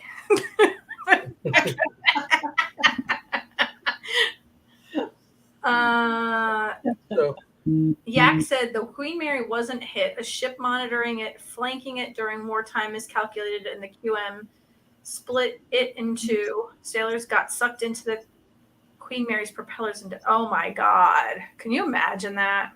No. Well, that's where the banging comes from, was from the sailors, from what I hear in the propeller area. I could be wrong, but I think that's what I heard. Like them actually banging around when they were Or trying to get, as they were getting sucked in, maybe hitting the side. those propellers are huge, so I mean, Ron probably knows because Ron has been to the Queen Mary a lot. that's where he first started. I think his first investigation was I think that's what he said a little bit above that. Huh? Yeah, he said, I started at the Queen Mary. Used to go monthly or sometimes weekly. Amazing place. Propellers outside the ship, but enclosed to blend in with the engine room area. Disorienting. Well, again, we see how intelligent he is. There he is. Yeah, that is Mr. Yacometti. Is it Wendy out there? I think so. Ronipedia.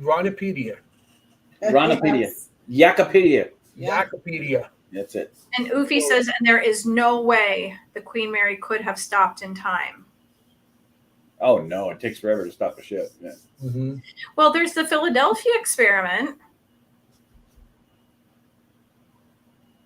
Which is You want to reiterate it? You haven't heard of the Philadelphia experiment? That disappeared. The ship, the government, they actually did these experiments and everything. And Oh my God, I knew something that Allgood didn't know about. it's supposed to be that they did an experiment. That's fun.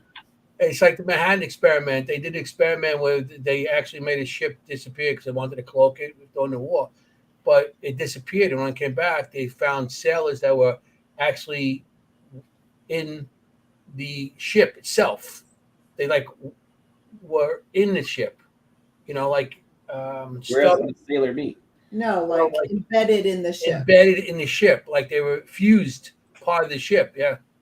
Wow. I have to give you some credit though. I don't know how tall my door frame is in my room right now. 6'8". Yeah, well, you're about like what, 4'2" or something like that anyway. Who, What's me? the difference? Yeah, you're a little girl. I'm 5. What year was your house built, Maureen? Probably like 1968-ish. That's And what I nothing is plumb. I can tell you that. Nothing's straight. Nothing's plumb. It's a mess. FYI, we're getting hit by a major storm right now. I So know, like, if something goes out. We keep hearing all this noise and our flag is whipping around outside. I got my thing says I have wind coming. Yeah, see? Oh, that's not good. I have to take that flag down. I might have to go remove my flag real quick, y'all. Hey, you yelled at me for that last time I said a flag had to be taken down. But wait, just let me go get the American flag. Get the hell in here right now. But at least I'm patriotic. Get in there. Save that flag. Like I said, you guys have been to so many places, and now you're on the East Coast, so we got to get to some more places. Oh, yeah. Come on. All God without you, other. I think that's the name of the Can I round. do this? Tonight we are here with Christoph Allgood and Stormy Weathers. This is Stormy. That's what I was referring to. Stormy weather. Please give us an update. Yeah, like we got to get down. We got to get down there and check out everything. I want to definitely make Sandra, yes. I was just going to say the Gettysburg Battlefield Bash Storm Part 2. Yep. Although we're not really having a huge party right now. No. Yeah, and the thing took my beer and my cigar with it. I took it and I put it inside to make sure it was safe. And then I picked you up, took you inside, and your chair blew down the sidewalk. You picked up my cigar? I took everything inside for you, including you. So for everybody watching, when we were all at the Gettysburg Battlefield Bash back in July, Saturday night during all of us on the back patio having a blast and partying and having a good time together, a very severe storm hit. Mm-hmm. And that's Alice in Chains. To the point where it literally picked up people's tents and their display tables with all their merchandise and stuff that they were selling and threw it across the parking lot. And people were literally trying to grab these tents and we found out the next day it was like a mini tornado went through the back, didn't it? Yeah. Yeah. People were trying to hold these things. Something like that. They call us something like that. A water spout. The best part was watching 120-pound guys trying to hold these tents down with 80-mile-an-hour winds picking them off the ground. That was awesome. Yeah. Yeah. And one woman was hurt trying to grab a tent. Yep. I can imagine. Got cut and she actually went out to help with where I went. I went out to the Ouija truck. Yeah. And he had those tall glass. I don't think I have any here. Those tall glass candles, and when they smashed in the middle. So when she went to, I think she went to grab the middle of it, and it sliced her hand open. Oh. So Larissa Rex sutured her up and cleaned her up, and Kayla Simonton and I continued to be soaking wet and just started to try to save his merchandise. What we didn't realize is that I had see-through shorts on. She had see-through pants on. The two of us were like sopping wet, like what's his name from the Addams Family. And when we walked back in, we were the only two out there, I think, besides there was one other person out there, Joe, and somebody else. we couldn't see. It was raining so hard we couldn't see, and we just kept cleaning and shoving stuff in. He was losing all these like precious Ouija boards that were from like 1800s and like they're collectibles and whatever. And like he had one from Death Walker, and we just kept shoving stuff inside this truck. And when we got back in, everybody's looking at us like we just walked out of like the swamp. I'm wringing my clothes out. My husband looks at me. He's like, well, where the hell were you? And I'm like, well, where the hell were you? And Anthony's saying, I don't know where's my beer? I was looking for my cigars and my beers. You kidding? I put them on the table. Yeah, well, I didn't know that. You outside getting soaked. You know what I mean? Yeah, I didn't want the guy to lose all of his stuff. I mean, I would. Well, my chair went, but I got that back. I'm glad to hear that. I got that back. And it's funny because like an hour later, somebody comes by and they have a cigar cutter. And they're like, is this anybody's? I said, I got mine right here. Oh, that's mine. It's a little cigar cutter. It went flying across the lot and somebody found it and I got it back. I was so you got happy. that back during that? I got my cigar cutter I almost lost my shorts. I have no idea what happened out there. That was crazy. And Chris is like, nobody should be out there. Nobody should be touching that. Nobody. Hall monitor of the deck. He's like, nobody should be touching it. You know, just going to get the American flag. Get the hell inside. Yeah. Patriotic. Yeah. Yeah, that was. I think I had went upstairs to bed by that point. My foot was about done in. Yeah, I don't remember seeing you, but I'm glad you were upstairs. You travel. I would have been much help. You travel how many miles just to find a gopher hole in Pennsylvania? 6 I hours. found it though. 6 hours into a 7-hour drive, she found a gopher hole. Were you petting it? Were you petting the gopher? No. That I can see. I should have. Damn it. Found this little thing. Still healing from it. Yeah, are you? Mm-hmm. Can imagine. I mean, I felt bad for you that weekend. You know? I was like, no one said that she was hurt. She didn't say anything. And then we heard out it just happened. So I did offer to put you in my wagon and pull you around. I'd love to see that. I'll pay for that. Just pull around a little bit of the wagon. You know? Yeah. So, but that was a crazy weekend, and we had a good time. We really did. It was a great time. It was a good time. It was. You guys gonna be there next year? I don't think so. No. We were planning on it, Yeah. but Audra's family, her sisters, and her mother, it's their 50th, 60th, and 80th birthday. Wow, that's huge. Yeah, so And we're all in July. and they're all in July. And so the week of 8 of their birthdays. Literally. I'm the Not only kidding. one in July. Not kidding, people. We will be in her stepfather booked a $2 million mansion in Tampa, just outside of Tampa, right on the water. On an island. That's awesome. We will be there with her friend. Santa Maria Island, or It's beautiful there. yeah, No, You'll it's have a great time.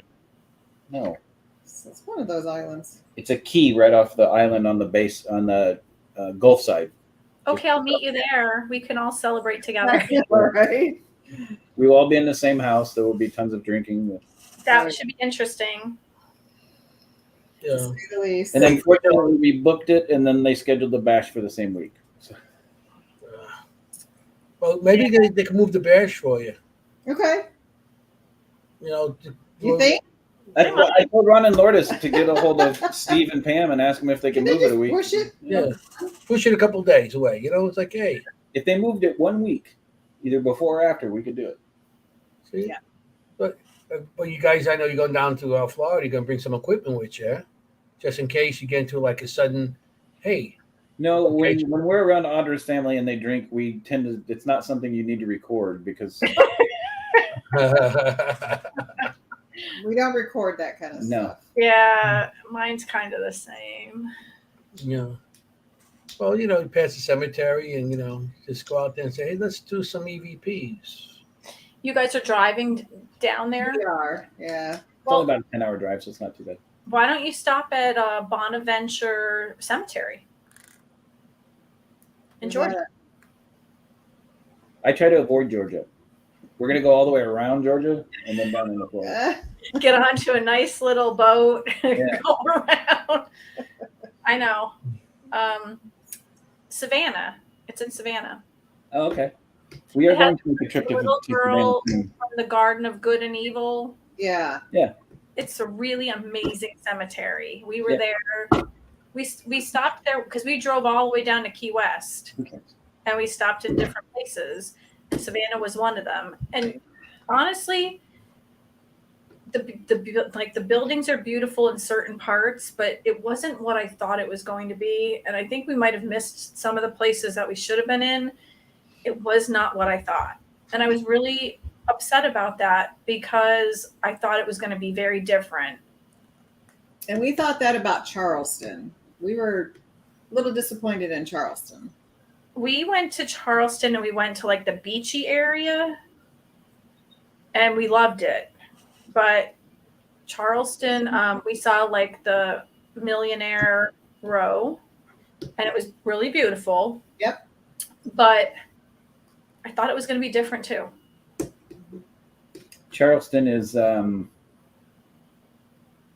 very financially based. Yes, sir, it is. Yeah. Yeah. But we liked the beach there.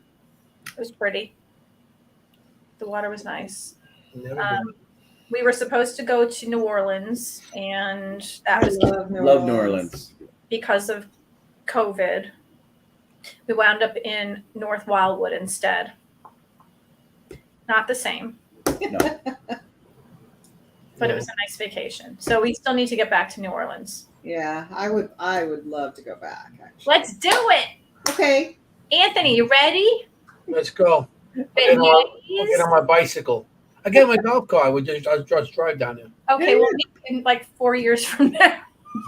Shit. Hey, I hit the top speed of 16 miles per hour with that thing, so it's great. Did you really? Yeah, top speed 16 miles per hour. It's like, We could do like a Pam. Hey, Tammy. We could do like a food and investigation trip.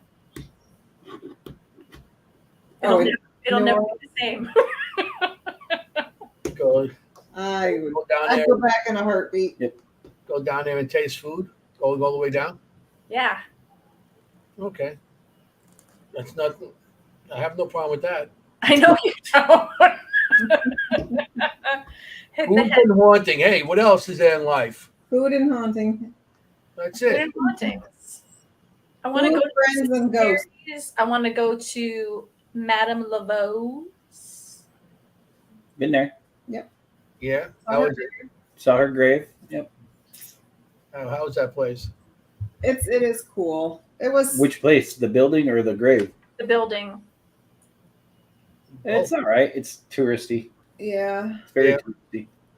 How about the grave? The grave was cool. The grave was really cool. Do you have any feeling there? Or? Oh yeah.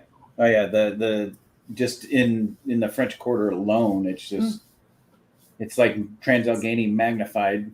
It's heavy. It's a very heavy feeling you get when there. The energy is very heavy in New Orleans. And then I don't know if anybody's ever been to New Orleans.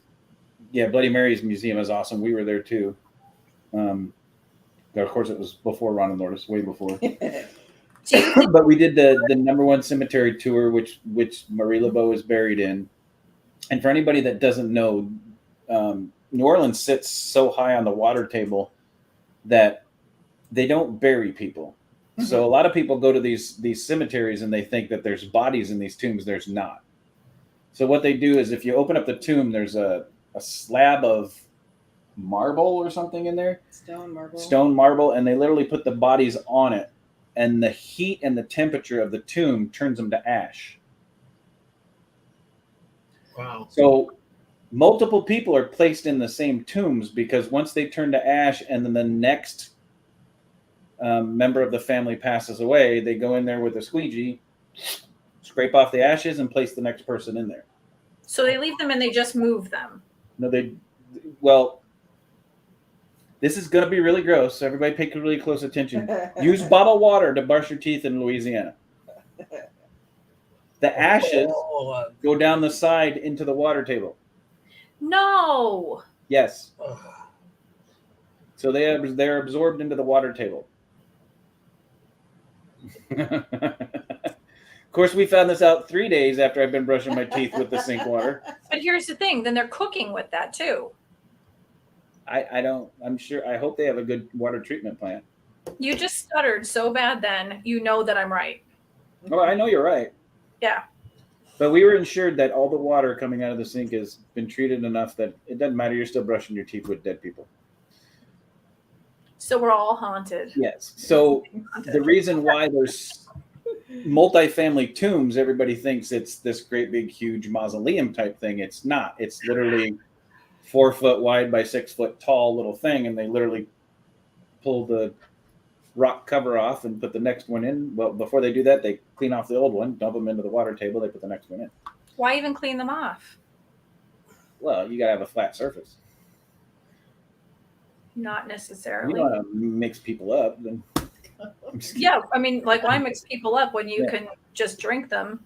So it's like family mashed potatoes. Yeah. Oh man. So do you think that That's why the gumbo's good down there, because they use the water. Right. That's right. Extra ingredient. Extra the good. ashiness, No charge. That's why the gumbo's so spicy. Yeah. Yeah. it's just a little spice. Hey. Do you think that it's that the heaviness is because of everything that's ever happened there, because of the voodoo and the slavery and the It's like so to me, it's like so layered and so dense there because of all that. do you think the addition of Katrina made it like that? No, I think it was like that before. Yeah. Do you think that it just added a little extra, or that has nothing to do with it? I think it made it. Well, I know it did. I think it stirred it up. Yeah. I think it stirred it up. It's like adding a flame to sterno, I think is what happened.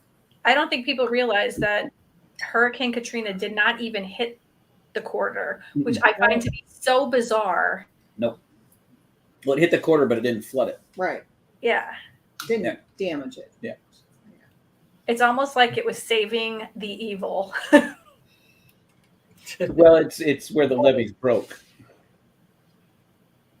It all determines where the levees broke. So the French Quarter is in a very protected area. So There's a story where this man murdered his wife, put her into a box, chained her up, and hid her. And 10 years later, the exact same crime was committed 1 block over. The address was the same, but on the next street, done the same way in the quarter. I'm just a little intrigued on after you murdered her, why did you feel she needed to be chained? Like the box was changed so nobody could open it. Oh, okay. The box was chained. I thought he meant he chained her. I'm like, Maybe she was a vampire. We Oh, don't know. no, she's coming back. She's not gonna wiggle around. But What is the address? 1313 Mockingbird Lane? No, it wasn't a Munster. They say this is like Cedar Street and this is Pine Street. The number was 10 and 10. And it was literally like the same amount of footage because the way they mapped their streets out. It was on some show I was watching, and I'm literally sitting like, holy Think it was relevant or just a copycat? Like, did he know the story and then just did it? no, like it was totally bizarre because like eventually that first guy left, and Did he take her with him or did he leave her? no, he left her in the house, and they found both things. Like once this happened with the second guy, someone moved into the first house, and then both things were found within 2 years of that second murder. Wow. It's not my kind of housewarming present. No, I don't want that in my house. Yeah, here's a Christmas gift. Why is there chains on it? Hey, I know I sold you the house. Here's a present. Yeah. Welcome home. Wrap. Vampires and werewolves real? Well, they have rogaroos, and then they do have a cult of a community of vampires where they actually do. They do drink blood, but they're not But it's from a immortal, so to speak. it's more a sexual thing than it is a violent thing. That story that Maureen is talking about may be part of Bloody Mary's museum building. And then the second couple was during the Katrina years. Well, then that's a totally different thing because this was like 1800s. Huh. So this happened again. Wow. Stay off that street. Yeah, I'm gonna have to find out those addresses so we don't. Hopefully, it's not an That Airbnb block. now. Yeah. It was definitely 10 years apart, and it was like the address was, which was weird because I think it was like 10 and 10 or something like that, And 10 years apart. and a street apart. I guess it's cheaper than divorcing her, just wrap her in a box and then Well, back Yeah. then, I didn't think that divorce was expensive, was it? Don't you just kind of like Drop her off at I was Transylvania. just gonna say. yeah, here's $10. local bordello and make her work for herself? Yeah. Turns out, yeah, those places, the lunatic asylums back then, Yeah. want to get rid of your wife. Hey, it's cheaper to just drop her off $10. She's out of her mind. Hey, okay, Yeah. She's going through menopause. She's crazy. yeah. You don't have to go through all that work of chaining the box shut. You just drop her The off. asylums. Yeah, And get paid for it. Back then, they from lobotomies to all kinds of electric shock and freeze you in a tub and yeah. everything. Electric baths. Yeah. Chris, We've seen it by the all. way, tell them about the EVP you got at Trans-Allegheny. Oh, That was an interesting one. If you want to talk about it. so when Audra and I do an investigation, we usually, most of the time, I walk the location by myself to pick up the spots where I feel that the energy is the most significant. I don't go to hot spots like Trans-Allegheny has Dean's room, and it has Lily's room, and it has the room on the third floor where the children were kept. And what I do is I walk the location. I pick out the spots that I think have the most energy, and then that's where I place my equipment. And then Audra and I will go around and investigate, and Audra will carry a digital recorder and an EMF detector and her video on her phone to try and communicate with spirits. But I don't. I just chase, and I just have the experience, and I let my equipment catch the evidence. Well, when we were at Trans-Allegheny, they opened up the lobotomy section for the first time on the first floor to investigations that night. We were the very first group to be able to do that. And Audra and I went down into the lobotomy section, and we didn't make it to the recovery area for lobotomies. We got down to the area where they actually physically did the lobotomies. And anybody that knows the history of the lobotomies at Trans-Allegheny, they were on average, that's where the first lobotomy in the United States was ever done. It was considered experimental at the time. The guy was doing 100 of them a week. Was it Dr. Freeman? Yeah, I think so. Yeah. I don't remember. But Every patient that he brought in and did a lobotomy on, it was involuntary, and he used no anesthesia. And so a lobotomy, they would take these big like ice pokers that had a small little hook on the end, and it had a metal handle, and they would stick it in the corner of each eye, and then they would use a mallet, and they would pound it in until it was deep enough to hit the frontal lobe where they felt the emotions were, and then they'd scramble them up like scrambled eggs on Sunday breakfast. And he felt that that would cure their anger, emotion, whatever they were in for, and that would take that away, and then they could live a normal life. Well, Yeah, sure, that'll do it. yes, 75% of the patients died on the table, yeah. and then 20% of them died sometime after. Only about 5% of them actually lived. And so we stuck the recorder. We got a really sick feeling. We could smell death, and it was horrible. We got nauseous down there. So, of course, Chris drops I have red buckets, and I drop a red bucket, and that's where I put my equipment. So when I run around in the dark later on that night to try and collect my equipment, I know where it's at. And when other investigators go through, they tag themselves because they see my equipment for the red bucket. So we dropped a red bucket there. And then when I was doing review, I've got an EVP. You hear somebody in the distance yell no. And then you literally hear a whack, whack, whack. And then this long, drawn-out scream. It's one of the best EVPs we've ever captured. Oh, my God. But it sounds like somebody getting a lobotomy. Mm-hmm.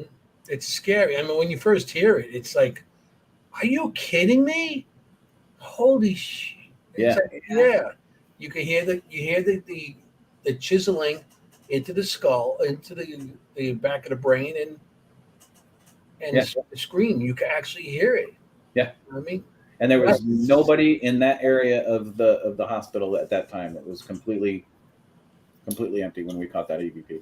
And that's near the area where that thing was tossed at me. Yeah. Yeah, I was right there. Wasn't too far because the lobotomy section was right across. There was a waiting area there. Yeah.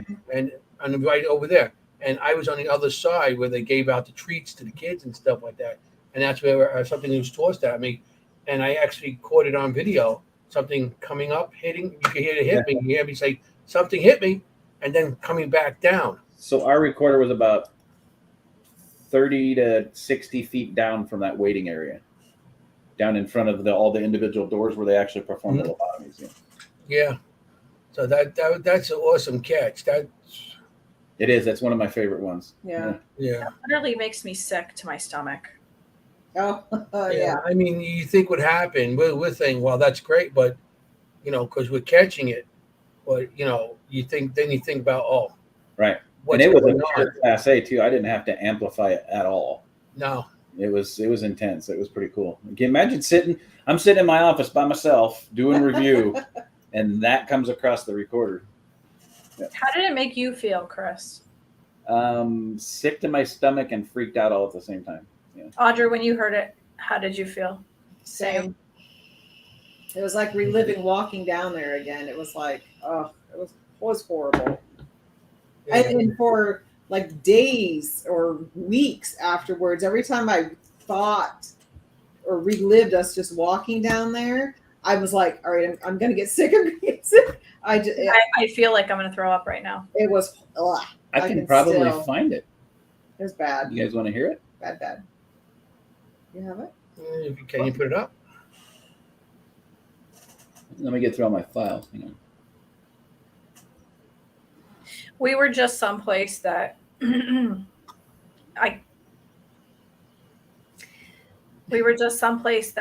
dealt with that. Sorry. And week. it was like experiencing it. And the guy there, Dr. Freeman would come in and perform it, but the doctor that was actually there would watch and thought that he knew what he was doing, so he would just do it. Wow. But he was also, I really can't. Oh, okay. I can't say yet. But I could. You guys want to see it? You want to hear it? Yeah, you got it? You Yep. pick it up? Yes. Everybody turn your volume up all the way. Yeah. Anthony, turn your mic off. Turn my mic off? How do I do that? Oh. You guys have to share it. Because I'm a guest, it won't let me.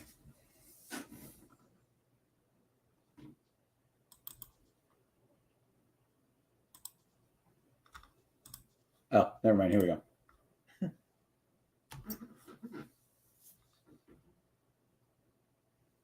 Well, doesn't she still have to?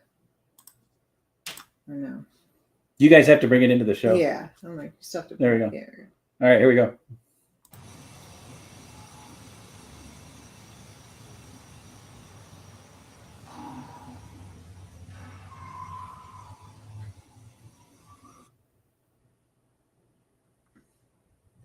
One more time.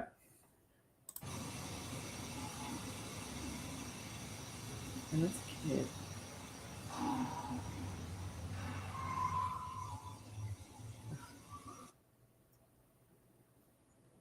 You want to hear it again?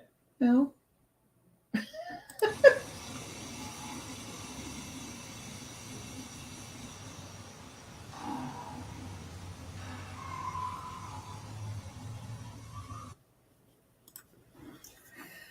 Sounds like a kid, doesn't it? You're still muted. Yeah, it does, and it really,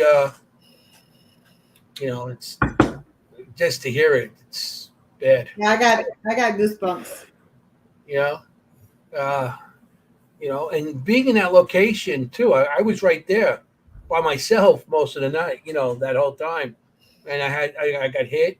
I kept on hearing stuff, and the area was pitch black. All I had was that 2-inch LED screen to see on. Yeah. I had the night vision camera, and that's all I seen. It's like a little screen like this the whole night when I was there. So that's something, And then we got to actually investigate together. Yeah. Right after that. About 2 or 3 hours then. Yeah. And we got some stuff from there too. Yeah. It was crazy. The place is awesome, and I definitely want to go back there. Tammy D is right. They did a lot of lobotomies on children, and some of them are as young as 18 months. Yeah. That was a kid for sure. I mean, if the kid's active, they would put him there. If you know what I mean? Nowadays, it's like, they got medication for these kids to calm them down, but still, back then. How do you even diagnose an 18-month-old baby? Yeah. The baby cried too much. They would give it to the kid to shut it up. Yeah. Back then, there was a lot of people that were put into these locations that were forgotten about, too. Yeah. Well, the history behind that location is so dark, it's insane. Yeah. And doctors have free will. They're free to do whatever they want, experiment, to do anything they want to these kids. Well, it was the main building was only built to house 255 patients. And at any given time, they would have anywhere from 2,500 to 3,200. Because they made it a homeopathic, osteopathic hospital, and they would have just a certain amount of people there, and they kept having more and more patients unloaded on them, and then they didn't have enough staff, so the staff would start to quit, and then they didn't have enough people to take care of the patients, so the patients had no clothing, they didn't have food, they didn't have anyone to take care of them. They tied the babies and kids into the cribs. They had feces all over them. They had flies and larvae all over them. They would die inside of their cribs. They didn't have anything. No. And then they had like 3,000 people. Well, the Trans-Allegheny, remember? Actually, one of the nurses disappeared. They found her 3 days later. She fell down the staircase in the back, and she died from falling down the stairs. 3 days. And nobody knew what this was. You're talking about the nurse that was raped and killed by one of the patients. No, I'm talking about the one that fell down the stairs. That happened as well, though. Yeah, there was another one that was raped and killed. They didn't find her for like 8 days or something like that, wasn't it? There weren't enough people to staff the place. And then people stopped coming to work because it got so scary. Mm-hmm. Throw another twist into it. Chris noticed, since he's a doorman, a doorman, I guess. Open doors for people. Hey! Since he knows about doors, he's noticed. Remember the section where the men were, the crazy men? The violent men section. Tell them about the doors on the inside. Oh, yeah. Oh, so these doors were made of, so they were steel doors, and they had little windows in them with bars on them, and these doors were anywhere from a 1/16 of an inch to 18th or to a quarter of an inch thick steel doors.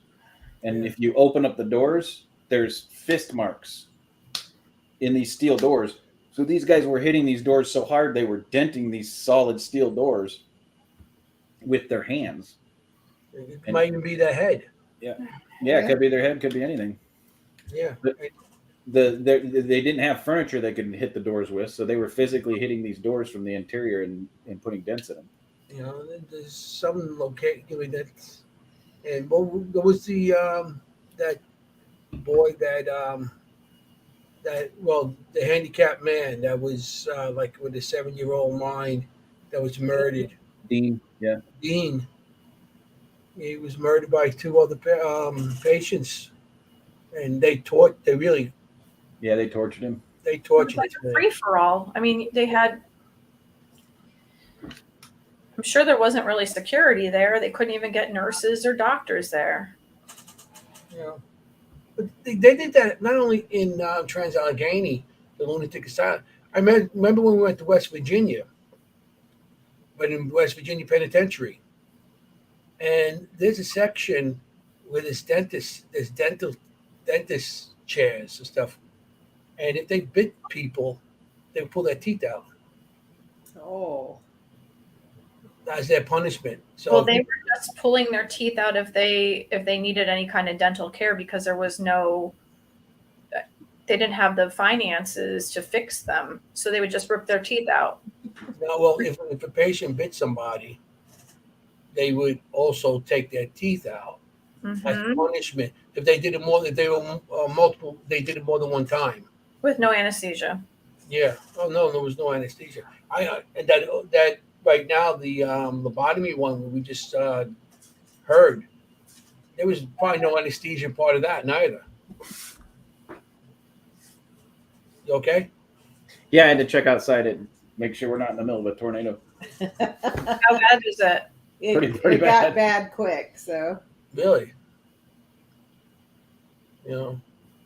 Well, if all of a sudden we see the screen start spinning, we know what happened. Maureen, you gotta watch out. You gotta watch out. A house don't fall on you then. Yeah. Yeah, the worst part of the storm's hitting us right now. Really? Yep. You guys have to go take care of things? No. I don't want to see. We have a single-story house with no basement. If the house goes, you'll see it. Hey, is that you going by me right now? Right. We'll wave as we go by. It's funny. My mother always had the remedy for whatever the storm was going to be. You know, if you start to hear what sounds like a freight train and the sky looks mustard yellow, this is what you do. Go into your basement. Now, if you start to feel something, then get in between a door jamb. Mom, really? Or crawl into your tub. Yep. I'm going to write it out until it lands in Oz because I want to meet the Munchkins. Yeah. I literally watched a tornado start coming towards me, and I went to get my wedding dress fitted, and I had a brand new pair of these awesome jeans on, and I was like hell, I'm getting into the ditch on the side of the road. It is muddy as hell. And I watched it, and all of a sudden it went ooh the other way, and I was like, I'm good. I was just going to wait till the last minute and crawl there. Everyone else was still driving. I was like, I'm going to pull over on the side of the road. I'm not getting in that ditch till the last minute. I know we get some bad storms that just blow on through, and some of them can be tornado. I never know the difference. Watch, warning, whatever. I was driving home from work. Watch means it's on the ground. When we first moved here, and I'm talking to my mom as I normally do, driving, and Chris is like, "Where are you? What are you doing?" I'm like, "I'm talking to my mom." Why? He's like, "You are like right under the tornado." I'm like, "I'm fine. I got this." Watch means you're actually watching it happen at that very moment. I never experienced tornadoes, but plenty of hurricanes. You know, really? We were always at the beach for the hurricanes. Hurricanes hit you guys a lot. North Carolina usually comes in. We get the tail end. By the time they hit Charlotte, they've weakened it just a pretty bad rainstorm. So it usually is. Yeah, but yeah, I'm not saying it, but I know in the past they have, you know. But then again, we got hit pretty hard up here with a lot of storms too, Yeah. you know. But yeah, the hurricanes, you know, you don't get used to, but you don't get used to any of this stuff. You just know what to do. Right. Right. You know, yeah. But you go out there afterwards with your equipment. The spirits are like, hey. Yeah, the electricity going on in the storm should amp stuff up pretty good. Yeah. Yeah. You guys keep on looking. Was that you guys? That it? That was a thunder. Yeah. Ooh, it's a banger. You guys get them to so loud I can hear in New York over here. Yeah.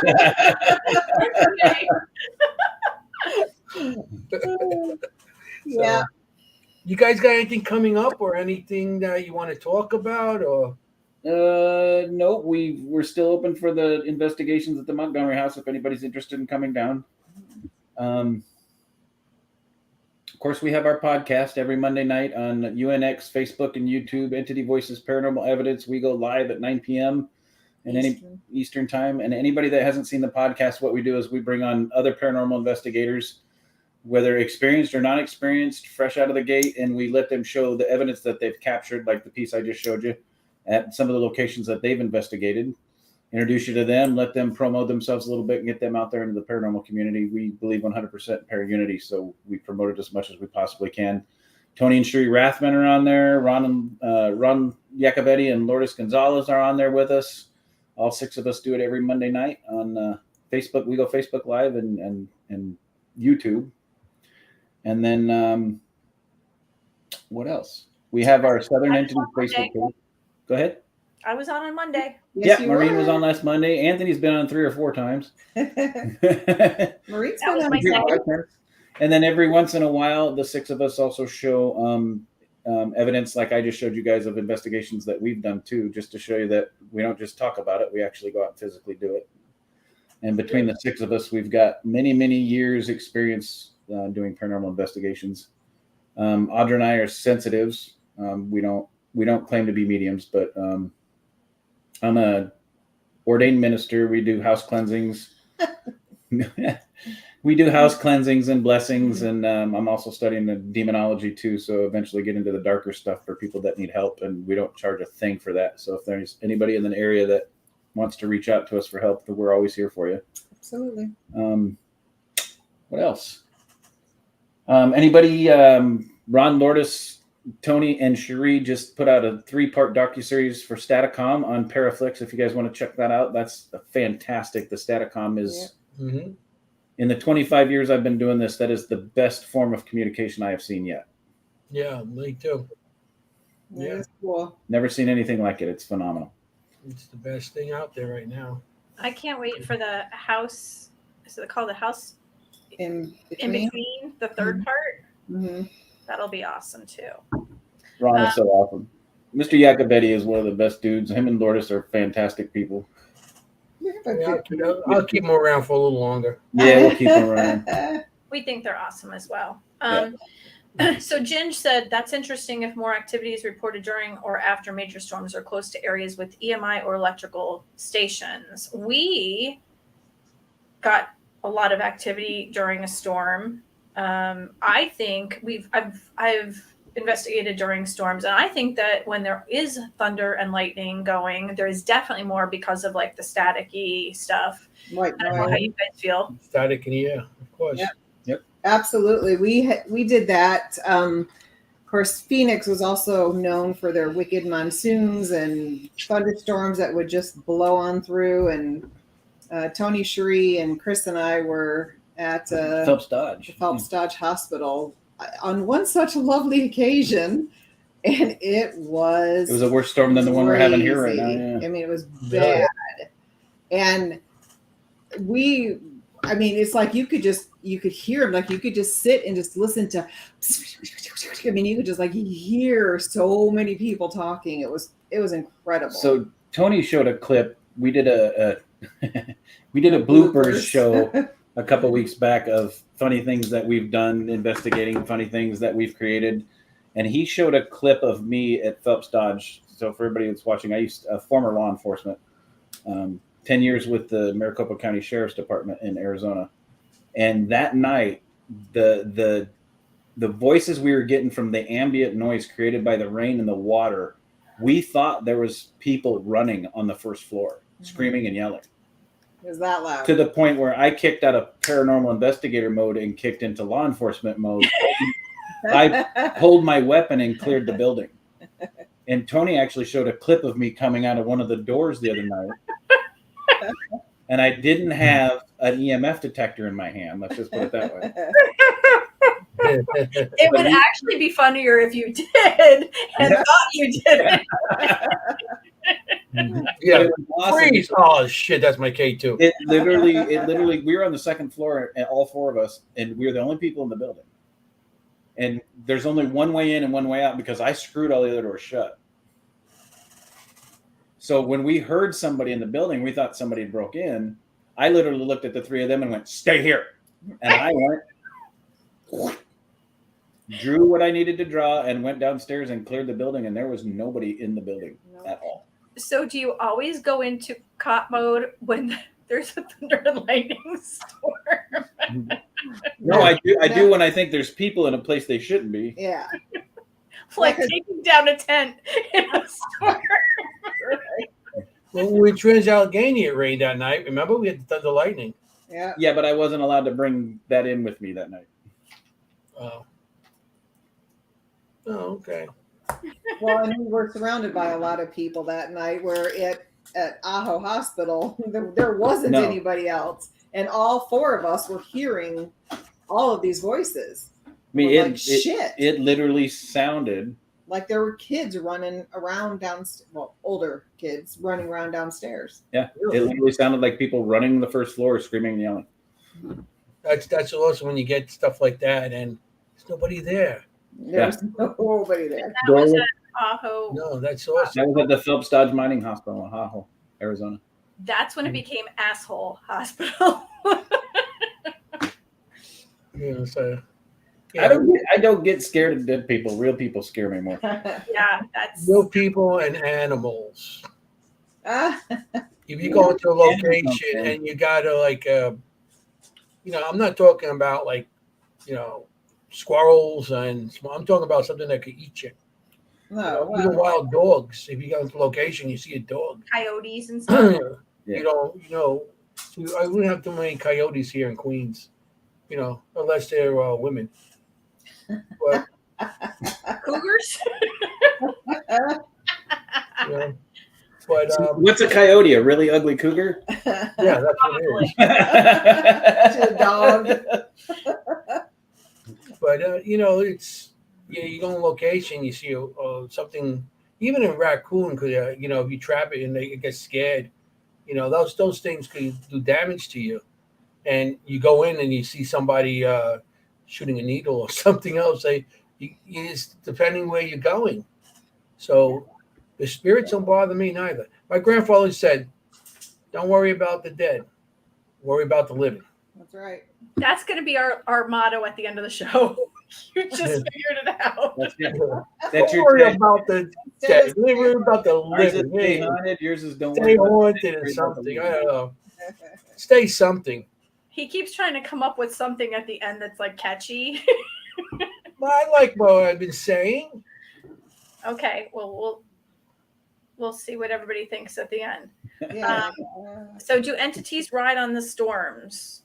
I don't think they ride on the storms. No. I think they take advantage of the storm so they can. Yeah. The energy. Take advantage of the energy. So Yeah. my personal theory is our bodies are made up of water, bones, meat, right? Ligaments. There's nothing physical inside of our body. Of course, scientists will tell you it's the chemical makeup in our body that causes the electricity that makes our heart beat. Correct. I firmly believe that our souls are made up of pure electricity. It's all energy. And that is what our souls are what keep our body pumping, keeps our heart pumping. It's the energy from our internal beings that keeps our body going until our body can't take the energy anymore and it finally gives out and then we pass on and go on to the next life. So with that being said, I believe when we pass on, our pure energy moves on. some of us are stronger in the afterlife than others, and some of us that aren't as strong as others in the afterlife can use the environmental energy to communicate, manifest, show themselves, do whatever they need to do to make sure people know that they're there. And I believe the energy from the storm is what causes the elevation and the spirit activity. And I believe something, well, maybe not like that, but desks have matter. And if you move the desk, the matter stays behind, but the desk is inanimate, so it doesn't linger as long. But you have strong personalities like these four here. I'm crazy. I'm going to be here and I'm coming back. And I'm going to party in the afterlife. If you move me or I'm dead and I'm like, I'm coming back. This is a crazy human, and it's a strong one. So I'm coming back. There are some that are not as crazy as this or as fun as this. So they're probably not going to show back up. If you have a very strong personality that's maybe angry, that'll probably come back too. Kind of the same. The energy. It's the energy behind all of it. That's how I feel. It's all the energy. Energy doesn't stop. I mean, energy just goes from one location to the next location. Always has somewhere to go. Yep. So when our bodies are gone, it's still energy. Those currents of electricity that's been going through us. Where's that going? I still feel it goes on. Or it's bouncing around wherever it wants to go. Yeah. I know, like being an electrician, you have a wire, and the wire gets a nick in it. Now you touch that wire, you're gonna get shocked, because that piece of electrical charge is going to that wire. Now you're putting your finger there, it's redirecting that electrical charge into your finger. Okay, so energy is the same thing as electrical current. It's energy. So wherever it goes, it will find a location to end up. Mm-hmm. So that's how I feel about that. And I think that we have like different dimensions. So you could like jump here or you could jump here. And that's why we see spirits so easily, because it's just a hop, skip, and a jump into the next dimension. Mm-hmm. So it's a bunch of theories out there where none of us really know if it's true or not, but not we all yet. got theories, and we all got, I'll come back and yell pineapple and I'll say dimensions. I'm not going to say nothing about pineapple. You don't know about pineapples. Well, if you watch Little Nicky, you'll find out why. But there's a whole thing about pineapples that has something with that, with the Hitler scene. I know. Hitler's punishment in hell was... That's what it is. Bend over and having a pineapple put up his butt every half hour. That's what it is. That was Hitler's thing. I'm not doing that. That was his punishment. I was waiting to see if somebody got that. I know. I mean, I seen Little Nicky a couple times, and that scene is and they have him dressed like they have Hitler dressed like a maid, a French maid. Tammy's laughing. She knows. So, see, Chris said he was going to be a smart ass. See, Chris? Upside down pineapples. Yep. Yeah, it's upside down too. Yeah. And that, I guess that could hurt. I know. Yep. I'm not looking to try it. I'm sorry. Consciousness is not present in animate objects. Some believe otherwise. That's panpsychism, to suggest inanimate objects are part of universal consciousness. Agreed. Yeah. True. Yeah. Ron is like the modern day Confucius. Or encyclopedia. And Confucius says, because Ron says. Yeah. Yeah. Well, you have work at 4:30, don't you, sir? I get up at 4:30. You have to get up at 4:30. I don't have to be there at 4:30. Well, that's good. Thank God. I'd bang my head against the wall if I did get that better. Yeah, I hear you. So we don't want to keep you too late, but we hope everybody had a great time tonight. Yeah. And if you have questions or if you need any kind of guidance in regards to demonology, or if you have questions in regards to energy, or you have any kind of evidence, you could send it to Chris and Audra and their team. They'd be more than happy to see that, I'm sure. Or if you would like to see the Montgomery house, they would absolutely be thrilled to see that. Absolutely. Come on now. Stay haunted. So again, as always, this is Dimensions of the Supernatural. We love that you join us. I am Maureen Grudzinski. This is Anthony Simonelli and Chris Allgood and Audra Keeler. We love having them. Love Thank you being for here. having us. Yeah. Thank you. Much. Thanks for watching. As always, next Thursday, we will be here from 7:30 to 9:30 as always. And we will have with us stuntman Rick McCallum, also known as the Hollywood, what are they? Hollywood Paranormal Team.